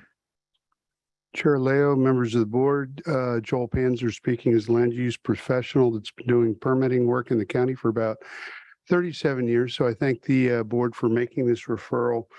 I do want to say, in the time I've worked with Mr. Lundquist, I've found him to be, his professionalism is just stellar. I like the way he thinks in terms of trying to resolve issues. That being said, he, Mr. Bowling, Mr. Spencer, Ms. Gonzalez have inherited an unwieldy behemoth. And the other thing I think about is, they're going through a housing element update. What's the cost of housing in Monterey County? It'd be interesting to know how much the permitting process is currently structured adds to housing. I think some reports, part of the report was highly accurate. Some of it was a little overly rosy in terms of turnaround times to get permits. I've found where it could take 4 months to get an application request form. I found on initial studies, negative decks, those could be like 15 months, depending on where you are in Monterey County, to get a permit. The other thing I would comment on, I agree with Mr. Lundquist on the D districts. If perhaps there was some way to exempt certain projects, what I've seen on a couple of clients, they go to Home Depot, they buy a $379 shed to put in Carmel Valley. The neighbor calls to complain. Now it becomes a double fee for the design approval. Code enforcement is out there, and it just creates a nightmare. Code enforcement also is adding a lot to the permitting process. I think that needs to be explored. I support Mr. Lundquist's recommendation. I'd be happy to participate. There's a lot to unpack. My time is just about up, but I really do appreciate the time taken out by the board and the level of detail you heard today. So thank you. Thank you very much. Others, please. Thank you for coming and joining us today. Good morning or afternoon, Chair Leho, Supervisors. Dale Ellis on behalf of Lombardo and Associates. I'm going to be very brief since I only have a minute or so left. One thing I want to note is when we came in, Mr. Lundquist, a little tongue in cheek, asked me if it all seemed familiar because we've done this before. And for those of you who don't know, I started with the county in 1973 as a technician and ended up being the assistant director of planning and building when I retired in 2007. So we've had this conversation with the board many times. The other thing I want to emphasize is me personally, being around as long as I have and knowing the people I know, there's some great people in HCD. Some I consider that I've known for a long time that I consider to be personal friends. And anything that could be done by way of process to make their lives easier, we would support, because it helps us. And the other thing I want to mention, I've got a couple of key points, is we do not intend and do not be perceived as being adversarial with HCD. Whatever we can do to sit down and talk about improvements, what might happen, we're there. A couple of things that I want to count on. We would urge you to, in your direction to Mr. Lundquist and HCD, is if there are process improvements that could be made that do not require ordinances to change, that is, strictly internal policies, like the request for applications been discussed, we'd urge you to take that. Also find the low-hanging fruit and don't make it too complicated, because It is a complicated business, but sometimes it's not as complicated as we can make it. Again, we're here to help, and if you have any questions, we'd be glad to answer them. Thank you. Thank you very much for joining us today. Other members of the public? Anyone on Zoom? Yes, we got some folks there. Thank you. Margie K. Thank you. There's a few things I didn't hear. One, the land use advisory committees are, as a former 7-year member of the North County Coastal LUAC in the past, they were not mentioned. And I just want to make sure that, you understand that local eyes and ears are important. Most of the time, applications are not deemed complete when they come to the LUACs. And so they are important to get the locals to look at things and see maybe things that are not. I caught one house without a kitchen. Yeah, okay. The inland area plans were have not been updated. The inland plans were updated in 2010, but the coastal plans were not. And the North County Coastal Land Use Plan is an excellent plan, but it does need updating. So I'm curious what the status is of getting a draft update coming forward for review. Also, there are many old incomplete applications, some over a decade, still on the active projects website. And what can be done to see if the applicants are still interested? I realize there's a staffing problem, and I follow the Planning Commission, the zoning administrator many times. Eric, Liz, Craig, and even Josh know me. So I just want to make that. And the active projects website used to be sorted by area plan, but they've not been for years. So you have to go through 100 pages to look at what new applications are presented. So these are just a few things that, as a public member, very active looking at things, that I just wanted to highlight for the supervisors and staff. Thank you. Thank you, Ms. K. Next person? There's no more. There's no other folks online. I don't see anybody else in chambers. So then we'll bring this back to staff if you want to respond to any comments made by members of the public first.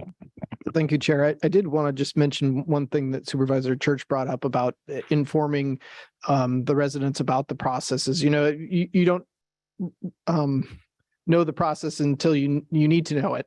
And so what we're hoping to do is conduct some regular workshops where we can invite the public. So if it's contemplating a project, or it may be contemplating one in the future, that it can learn the processes and be informed more systematically, as opposed to just waiting for the next requirement to come at it. So it can budget and it can plan accordingly. And so we hope to do that with contractors. We can invite the property owners, make it open to the general public so we can get that information out there. And then, change it up a little bit from time to time, focus more on more of the details in the process to continue to inform. And we are there to answer any questions should any of the residents have questions. And we do appreciate the consultants that we do have in the county. They are there informing the residents on the processes too, which helps us, and we greatly appreciate that. And I think that's all I would have to say in response to what was said from the public. Thank you. All right. Okay, then we'll bring back for last comments. Just to close, I would say, first of all, I know there's some vacancies, so I know there's an issue trying to fill those. And I saw the list of either ask for other staffing, and I know that will be considered when we take up the budget. But I'm glad you're already coming out with what you feel is needed. And also, I think the challenge would be try to fill those vacancies for approved positions that we already have in the current budget. And this was always intended, as one of our speakers had said, this is non-adversarial. It was always intended to assess how we're doing. And all of us, our board, different departments kind of looks at how we could improve service delivery to the public, and that's always a good part of doing good local government. And I'm thankful for the approach that you have taken here, and your office is so critical for some of the most pressing challenges of our time on housing and economic development. I had a chance to visit the Vista project yesterday for the first time, and hearing from where it was, that's the largest battery energy storage facility in the world in our backyard. And it's not only creating jobs. I was there yesterday, and there was like a lot of people put to work there. They're doing a lot of different things. They're expanding their next phase. So they went from in its original state of bringing in less than $2 million to the county. Now it's like 10 or 11. Now they're saying with this third phase with 350 additional megawatts of storage, it's going to bring in a total of $16 million a year in revenue. So getting a permit for a project like that project for me, it's good for the environment. It's good for state solutions in terms of storing energy. But it's also good for local jobs and huge on tax revenue that comes to the county. And for me, that's one of the most cutting edge projects, of course, just because of this type of facility that we now have here. But they're looking to grow, the possibility to grow double the size from where they're at now. They have a separate PG&E facility next door, battery storage facility. That's a separate one. But this particular one seemed like one that for me was a big win. It was a big win for our county, being able to get it through its permitting process, and as it looks to expanding in the future, seeing the tremendous benefit that comes from a project like that through the process. And last thing I would just say was, I know there's some things that have been pending, and this was one of the reasons I brought it up, because I know STRs has been on the back burner. It comes to us, goes back. I'm hoping we get some finality soon, because it's been one of those issues that has come to us several times, as now my 7th year as a supervisor. And then my first referral as a supervisor was in 2017 was the ADUs, trying to have those standard options that City of Salinas now has. I think Seaside, County Santa Cruz, and I know Mr. Lundquist has said that's coming soon. But for me, these are just examples of other policies that we've had that just have taken quite some time to get here to some final point. But I know those are coming to us soon, so hopefully we can resolve those this coming year. Any last comments from anyone else? Yes, Supervisor Adams. Thank you. Just many, many thanks. I'm glad Luis talked about short-term rentals, so I didn't have to. But be that as it may, I just feel like you're making tremendous progress with all of this. Clearly, you need to have more staff. I mean, there's no question about that, to be able to stop any backlog that now exists. I was looking at some of the timelines that you have, the 30-day requirement that you have to get back, and the 14-day timeline that is on for something else, and then a 6-month time frame for other things. And I know that it must be frustrating for you, because I'm sure that that you lose faith in yourself when you're constantly missing deadlines, because there are simply too many that are on your plate. So I want you to know that I empathize with what it is that you go through, and I very much appreciate your working hard to get through the backlog that exists. And I know you've also brought on temporary consultants to help get through the backlog. And could you just give me a quick update on how is that going? Would you say that you cleared out a lot, a little bit? They keep piling back up again? Yes, through the chair, we've actually are using on-call consultants in 2 respects. One with regard to cannabis applications, and we've made a great effort in reducing those numbers of applications pending. And then on our general applications, our planning applications, we have 3 consultants that we're using to help process those applications. And they've been great. They're very productive, and those applications are moving forward to the zoning administrator or to an administrative permit. We do have a bit of funding left, but I think we're going to be using all of it. It was $200,000 per year for each of those consultants over a 3-year period. So it ends up being about $66,000 a piece, and we use every bit of it. Yeah. Good. Well, thank you for that. Geez, I have one other thing. It slipped my mind right now, but again, I just very much appreciate everything that you guys are doing, and we'll keep my fingers crossed that it keeps moving forward. I remember what it was. I was really delighted to see the ombudsperson position on the org chart, because so many people have come to me just saying it's just too complex. And some people, get totally overwhelmed with anything that requires more than just signing at the bottom of a check. But be that as it may, I feel like that would be something that could be tremendously helpful. Again, just to have somebody hold your hand and kind of guide you through would really work out well. So I appreciated seeing that. And just again, thanks. Thank you so much for everything that you do. As you said 69% of everything that goes on within your department comes right out of District 5. And it is, it's a curse and a blessing all at once. So thank you again. All right, there's no other comments. Thank you very much for your presentation. Thank you Appreciate it for your today. support. We Okay. appreciate it. Thank you. We'll now move to our item number 9 on our agenda. This is County Administrative Officer comments. Just a quick update from our local assistance center, which is now roving the county through a FEMA trailer. And really just an update so that folks are aware where they could find the trailer with the FEMA folks. So it's been to Chular, Gonzalez, and Arroyo Seco and Greenfield. Today it started in King City and will be there until the 10th. And then it'll stop at Sonardo on the 11th. This is a mobile disaster assistance services that are visiting the South Monterey County, and it would be open from 8 to 7. There's still also the virtual assistance site that's still open, and folks are encouraged to apply before the October 2023 deadline for the FEMA assistance. And also, I know there's continued work that's through our multiple departments, specifically Public Works, who continues to hear about roadways that were impacted, and really we're starting to see the impacts now that things are starting to dry up. So if the public could just continue to report any road hazards that they may see so that our folks can respond timely. All right. That concludes Yes, comments. sorry. Okay, thank you. Thank you, CAO De La Rosa. We'll go to item number 10 on new referrals.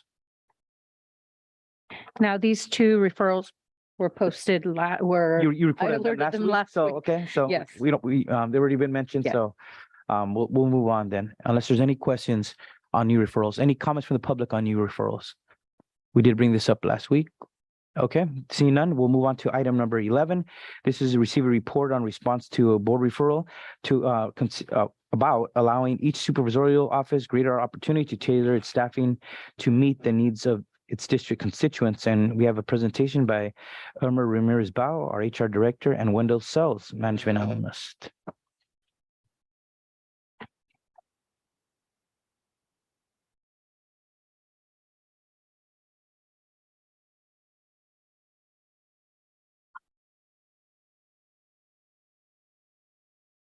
Good afternoon, Chair Alejo and members of the board. So here we are addressing the referral that was submitted by Supervisor Church. His request was that we take a look at the ability for our district offices to be able to have the flexibility to staff their offices in different mechanisms. So what we did is I asked my class and comp team to look at our comparable agencies and see how they staff their district offices. So what I would like to do is have Wendell kind of share with you what those agencies have shared. We did find that that they do have a flexible staffing. And then once he's completed, I would also will remind the board that we had undertaken the review of your offices and the staffing back in 2018. We changed the class titles. You had principal board aides that became chief of staff. You had board aides that became policy analysts, and then you had your secretarial staff that became executive assistants. So we simply just did title changes. Your offices have always held 3 positions in staffing levels, so that has maintained the same. So with that, I'm going to let you pass it over to Wendell Sells, manager of our class and comp team, to share the results of our survey. All right. Good afternoon, board. So as Irma mentioned, the Human Resources Department conducted some labor market research with our comparable agencies. So 8 of the 8 comparable county agencies that are within our comp philosophy, 4 of those agencies provide flexible staffing for their district offices for reasons such as serving constituents in geographically dispersed areas. There's offices that serve a large unincorporated and incorporated areas as well. And then also additional responsibilities with chairing various boards and committees. So there were 4 out of the 8 agencies that had this type of structure within their district offices. So based off of that research, the Human Resources Department has identified, the following options for the board to consider.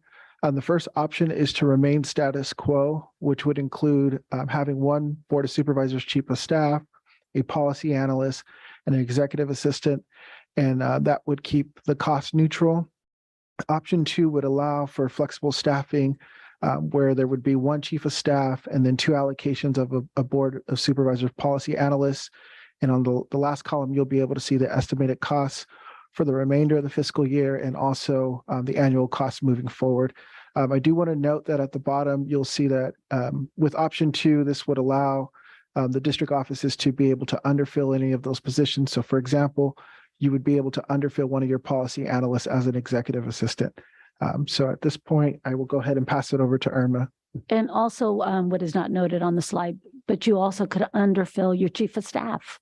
If you chose that you did not want to have a chief of staff and wanted to have a policy analyst, and have 3 policy analysts, you could do that. So the underfills give you the ability to underfill those positions at lower levels. Do you want to mention that your chief of staff and your policy analysts are management positions and are budgeted at higher cost, and your executive assistant is non-management. And just wanted to, be responsive to your referral. These are options, and clearly at the direction of what the board wishes us to take, we'll move forward. All right, thank you for your presentation. I'm going to go to Supervisor Church, since this is his referral, and then we'll hear from all the colleagues on this. Thank you, Mr. Chair. And thank you for, responding to this in a timely manner and thorough manner. And my hope initially was that having the flexibility wouldn't, have an option where there might be a little more cost involved. But I understand the reasoning behind that and where it's at. I mean, actually with this option, you could actually even have a less cost than now if you don't have a chief of staff, as you suggested. So it does give a greater flexibility there. I think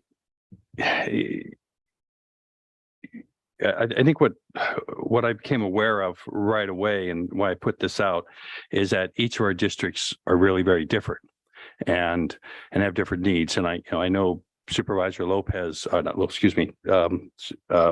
Supervisor Lopez and Supervisor Alejo both had, have had to, over the last year, and Supervisor Alejo in the future here is, trying to make their offices a little more accessible to people and to their districts. That was a different, different situation than, for example, I would need, which my office is already right in the middle of my district. But my district's a little different in the sense that I have more unincorporated residents than all the other 4 districts combined. And that creates a special challenge in itself. And I think a lot of the, a lot of your offices may have your EA dealing with a lot of your constituent issues, because the constituent issues in my district are so, sometimes very complicated and so many of them. I can't see that as an entry-level position. So I've got to pass that on. And my chief of staff has actually been doing that. And that's pretty much consuming most of her time. So other chief of staffs have been dealing with policy issues. So I'm now a little short on policy issues. And my other option then is to bring in somebody as an EA and then have them operate as a policy advisor, which I don't think is the way to do it, because that's not what the job is really defined for. Looking at the comparables, I guess I would kind of throw San Benito out, since they don't have any staff, and there are much smaller county. Of course, their population is only 2/3 of each of our districts. But as I look at these, it became quite clear that there's other counties doing that flexibility. There's even other counties that are going through and giving an extra staff to different supervisors, which I don't think we necessarily need to do in this county. But this is, it shows this one size is not really fitting all. And that's really what my proposal is there. As I went out and last year campaigning for this office, one thing, and you know, I knocked on well over 10,000 doors. So you get a pretty good gist, and most of those gist of the community, and most of those were in the unincorporated areas. The one thing that really came out was, you know, people were coming up constantly and saying, you know, don't forget us, or, you know, please don't forget us. I had that so much in the last part of the campaign. It was because people want some attention, and, you know, they don't have the 60% that's unincorporated. They don't have a mayor. They don't have a city council, as we all know. My office is that. So this is trying to address that, trying to deal with that, and in a best way. And you know, I'll leave my comments at that.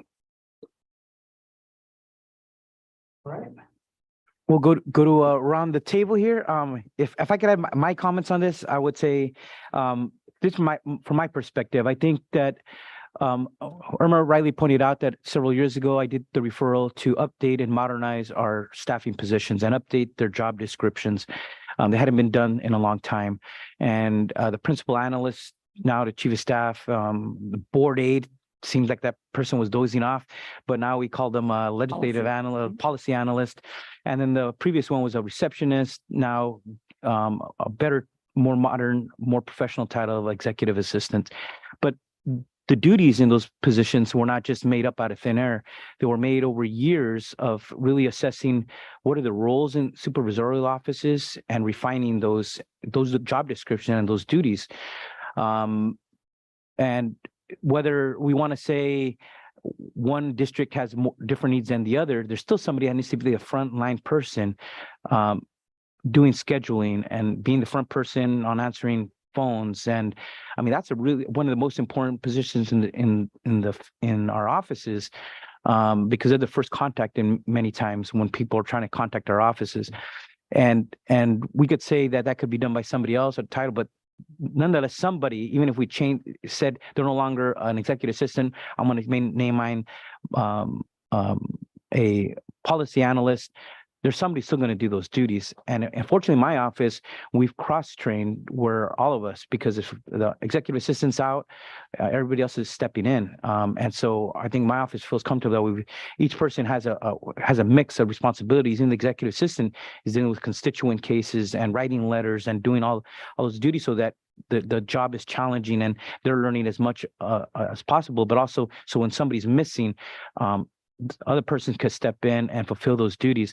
Similar when I was in the state assembly, those job titles and descriptions have developed over the years of many legislative offices, 80 assembly members, 40 senators, and some of those duties, whether we're going to say, oh, one district in Southern California is different than Northern, in the office, it's still that somebody still has to do that duty. The scheduler in the state capitol was the most important position, because that's the first person every lobbyist, every other member of the legislature try to go to just to get time put on the legislator's schedule for a meeting.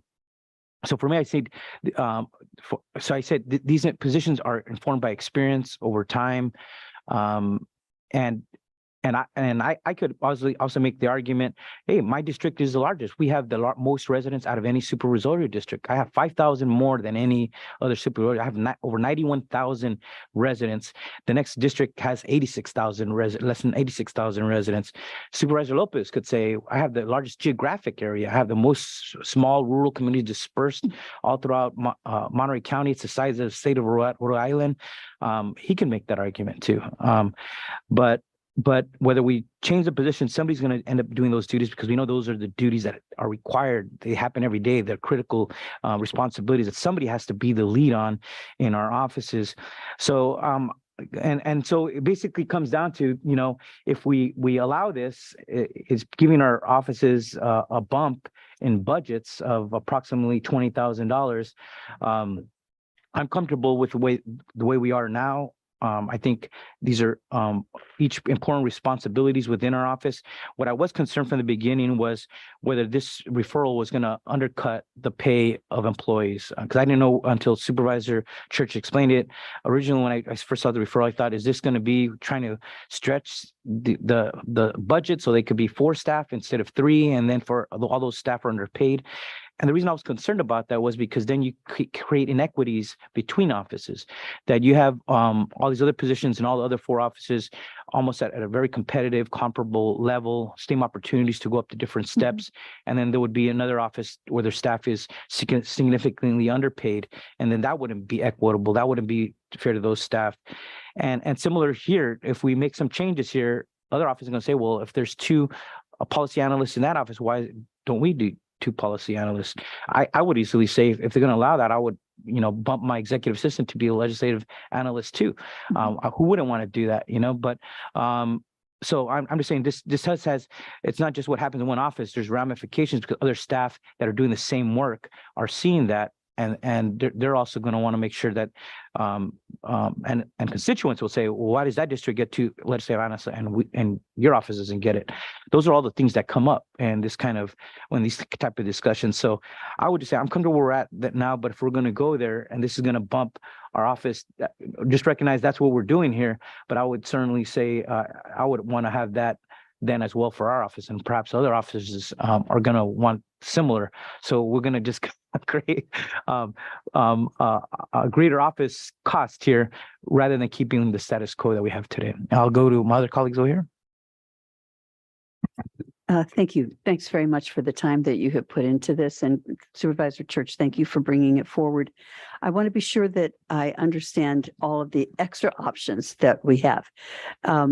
Wouldn't it be lovely if Chris Lopez and I would each get another staff person because of the magnitude of the land mass that we have? But that is not going to fly, and I'm not going there.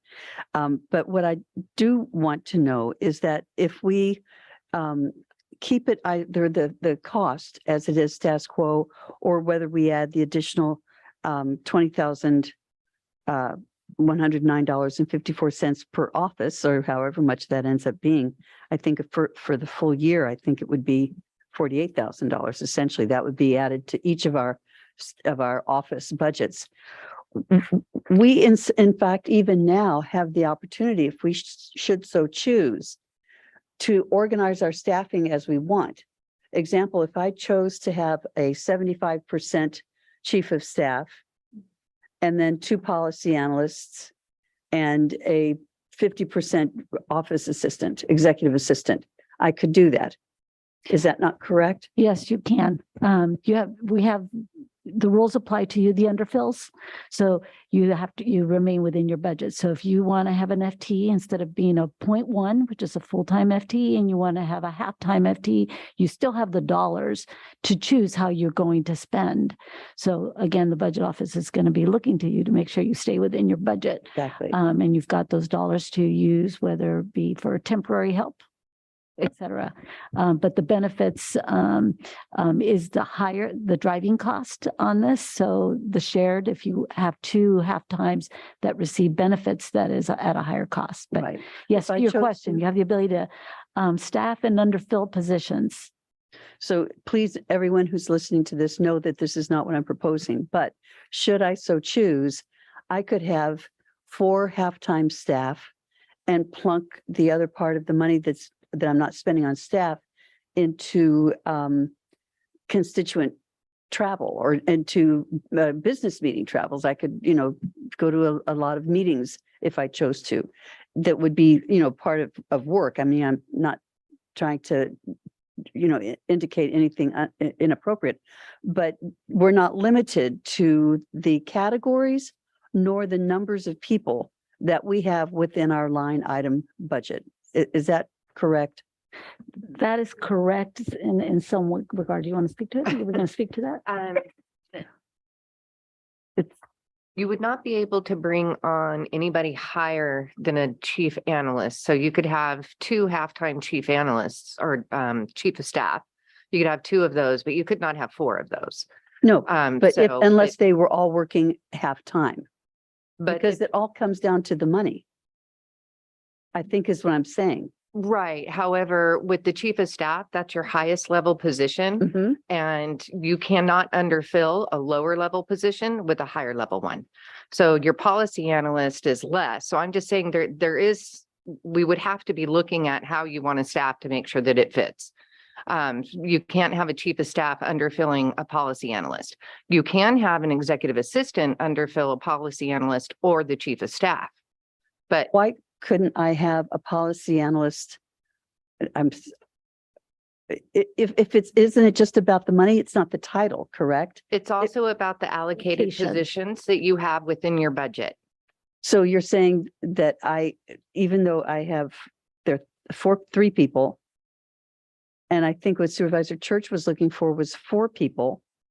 No. If he, well, if I'm not going to get you involved in this yet. I want to make sure I understand this just completely, because I was clear until you made your comment.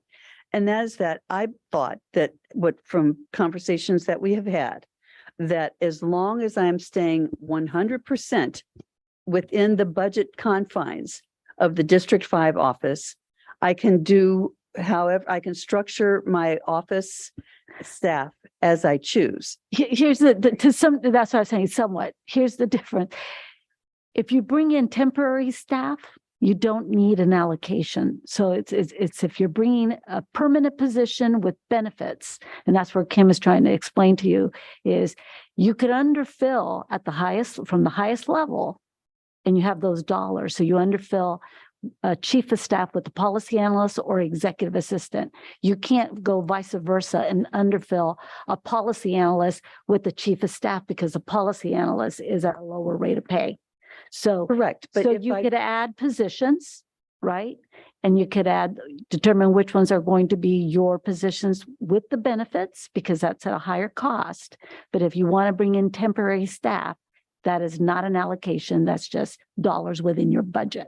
Got it. I understand that. But I'm still confused though, is if I wanted to have my chief of staff position shared by 2 people, I could have a halftime chief of staff, another halftime chief of staff, and then I could still have my policy analyst, and my executive assistant. You could do that, but also you're gonna, those 2 halftime, say 2 halftime chief of staff, there's still an additional cost because of the benefits. So that's going to be a little bit greater, but as long as there's less money spent in travel or services supplies within your budget, you'll be able to manage it.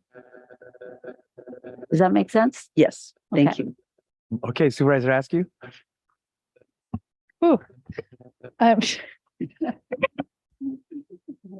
Yeah, so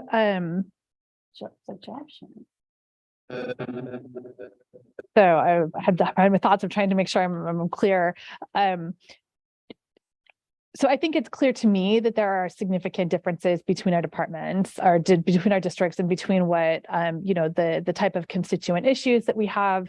While Mary, you may have land use issues that need support getting pushed through HCD.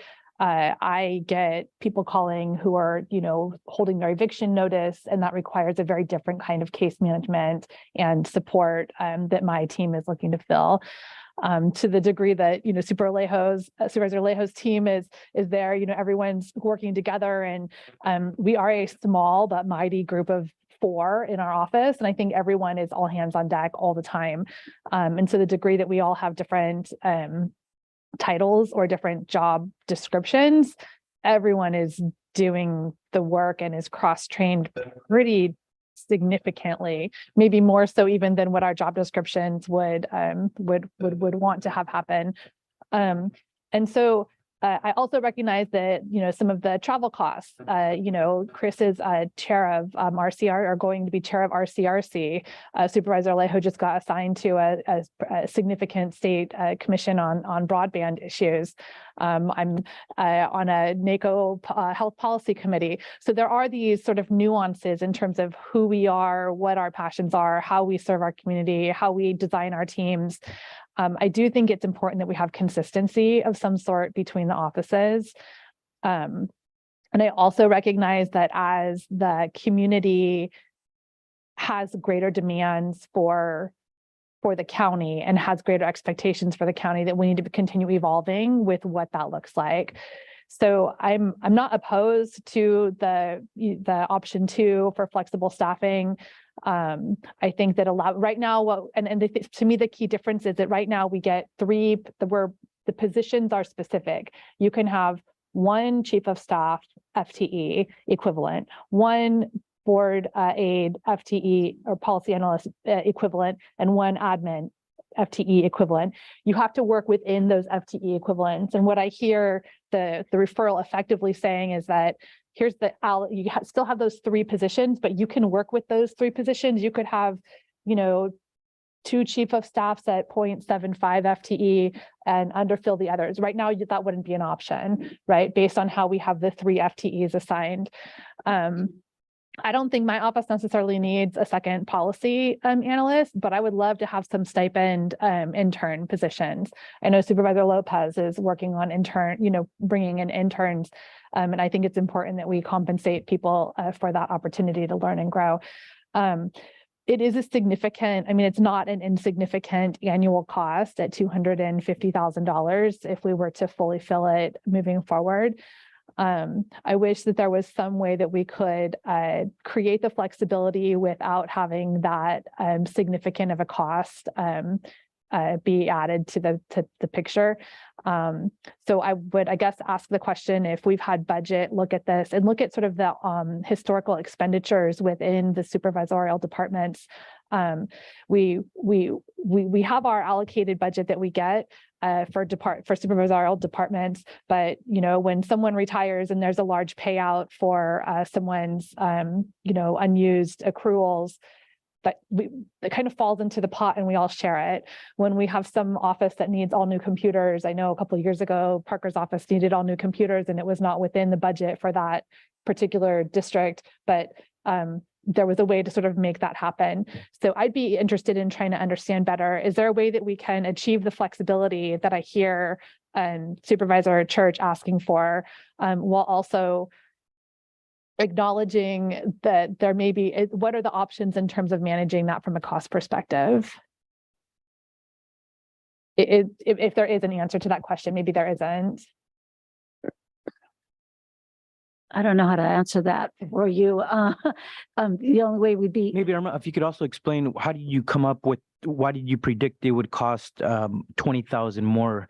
Obviously, if you have 2 ledge aides, depending on what step they are, they usually are eligible for step increase year after year. Yes. So depending on how long they continue working, there's going to be some cost at some point. So maybe just how did you come up with that $20,000 figure per office? I'm going to defer to Wendell because Wendell did those numbers. There you go, Wendell. All right. So when we're doing the costing, we're looking at salary and benefits, and we did look at each office's current where their staff are currently placed in the salary schedule. But when we did the costing for the reallocation, it was at step 7. So we just did an average across all 5 offices, but that number would have some variation between each of the district offices, depending on where their staffs are currently placed and where they would be with any type of step increases.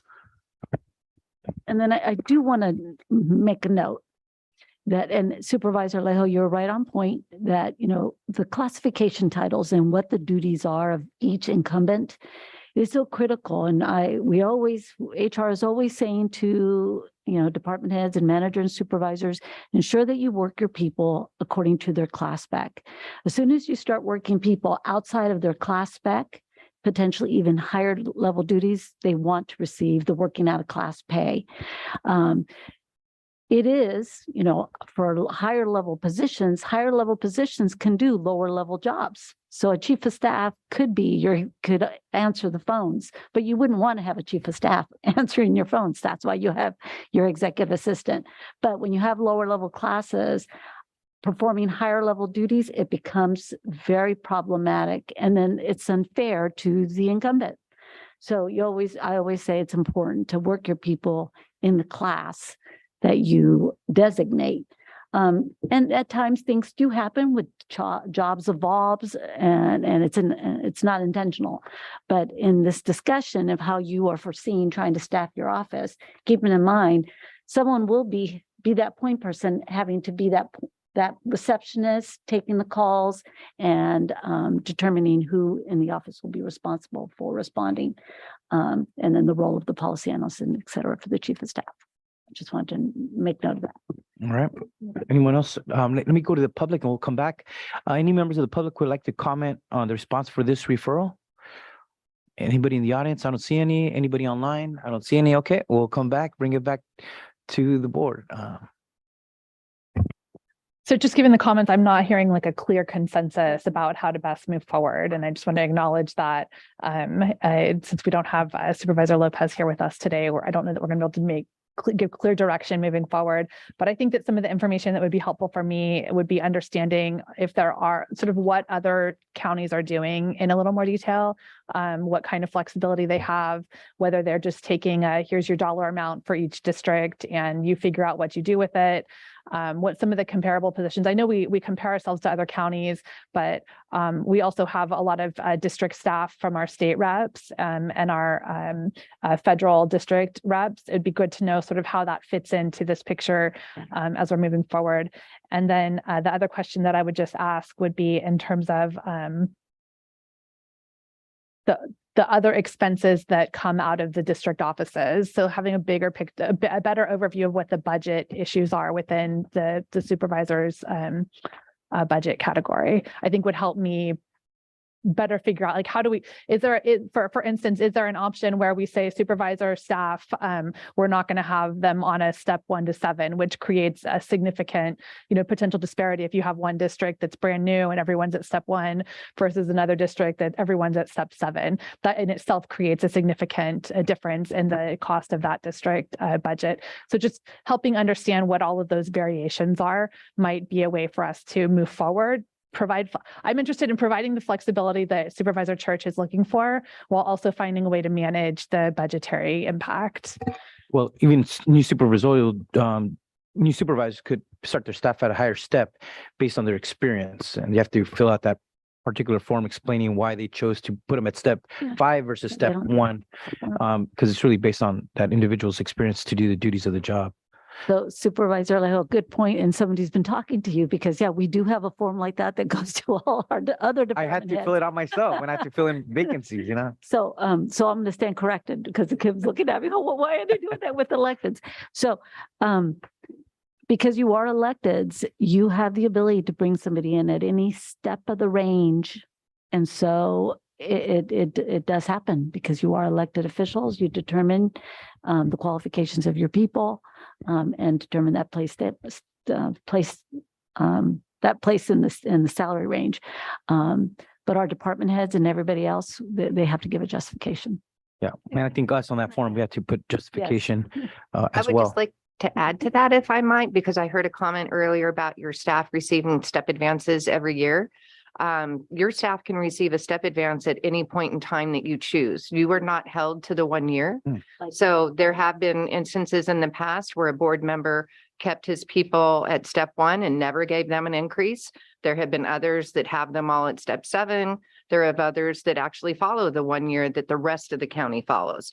But in bringing them on board without having to fill out a form, and also with the with their step advances. Yeah, it's in the PPPR.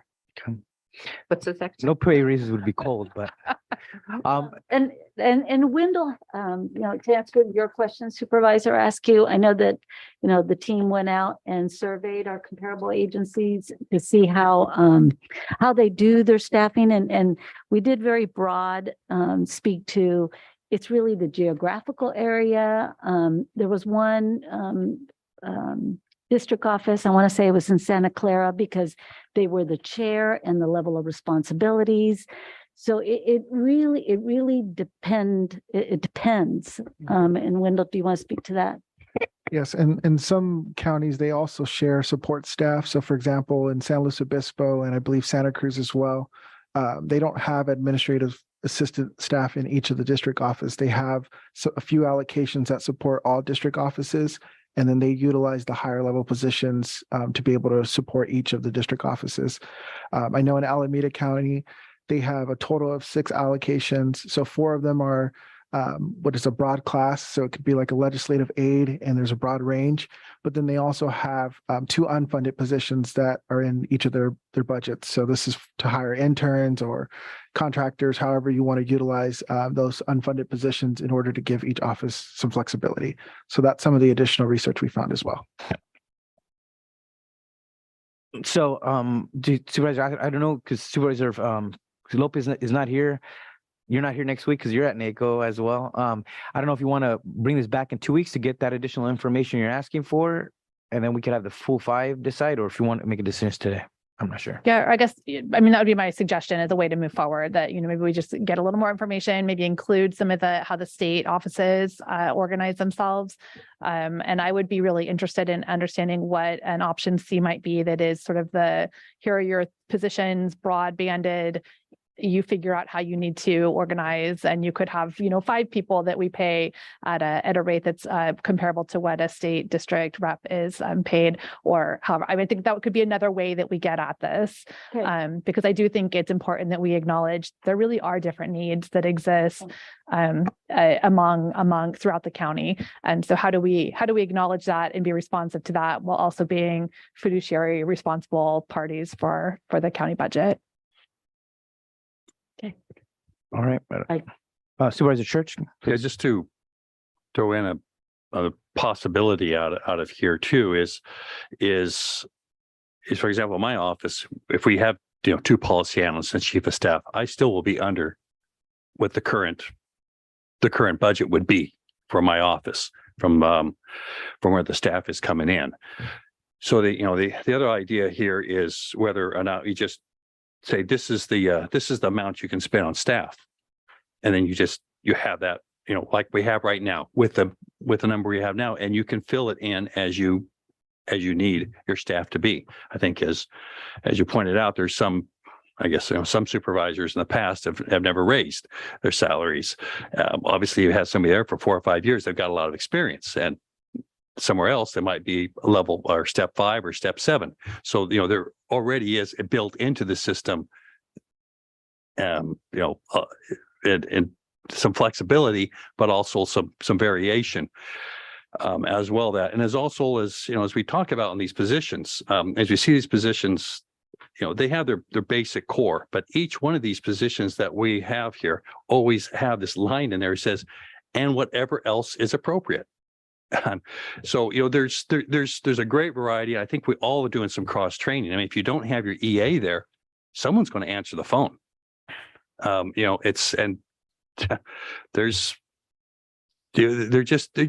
office has got to kind of work within itself, I think, and need for its district. So I would propose out for this is that maybe this does need a little bit further looking, but we use like a cap like we have now for this year. And, if we can do that flexible within that budget, then you can do the flexibility within that budget. And while we look at this, maybe address it for the next budget year.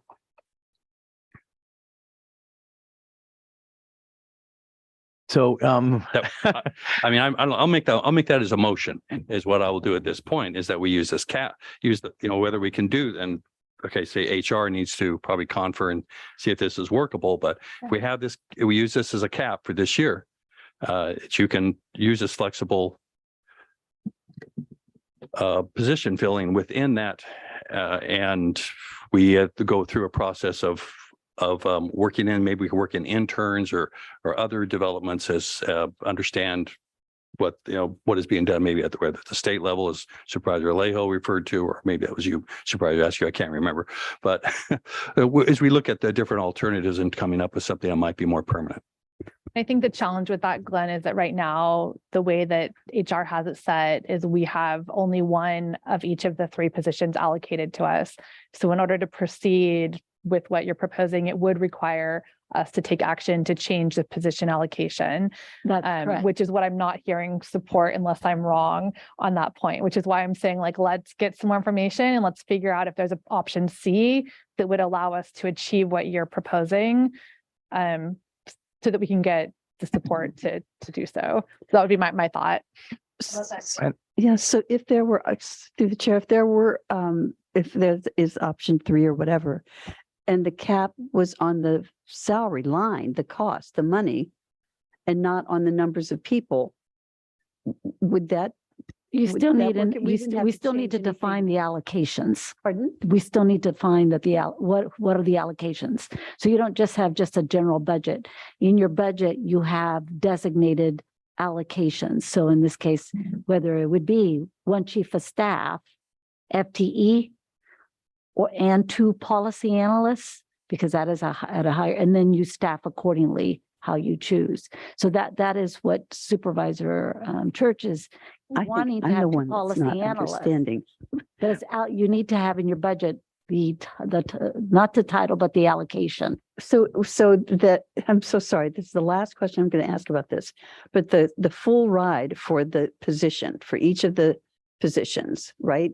We all have that number in our salary, in our budgets now, correct? That's correct. So if we capped that at that number for the rest of this year, but did not cap the numbers of people, like if Glenn decided here's how much money he has, he knows exactly how much that is, and he chooses to have 2 policy analysts and a chief of staff, and it's still within the funding, that would be okay, correct? Because we need an allocation.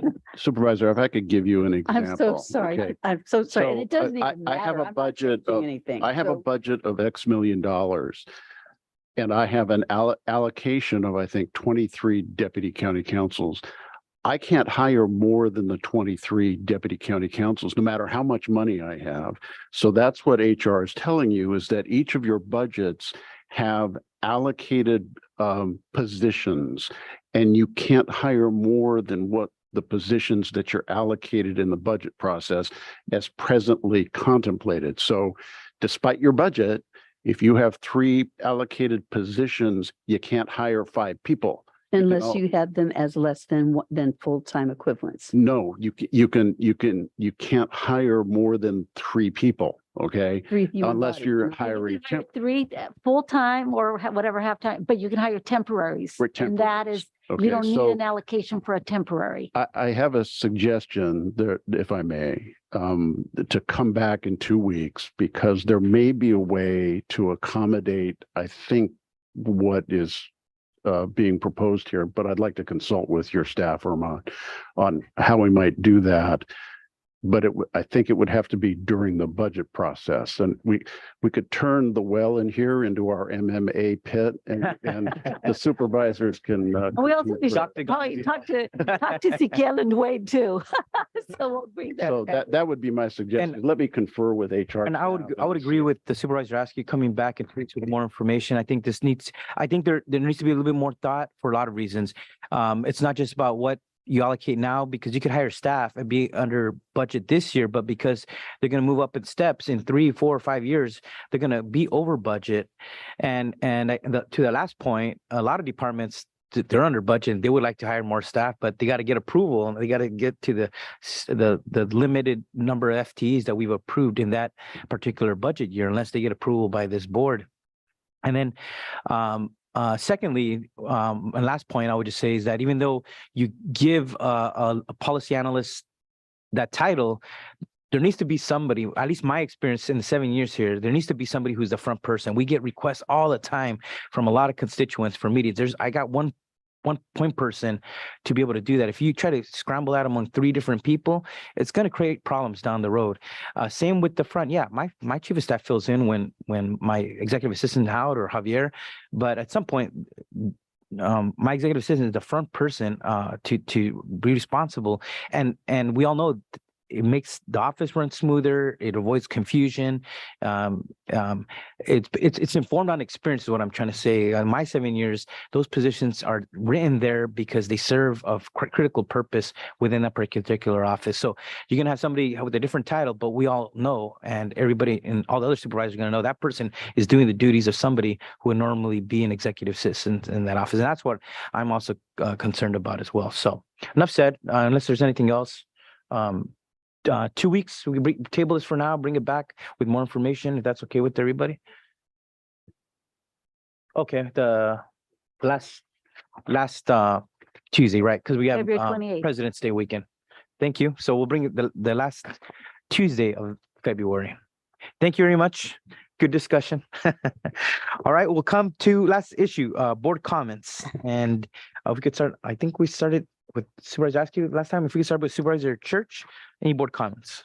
Done. Okay, Supervisor Lopez is out. Supervisor Adams.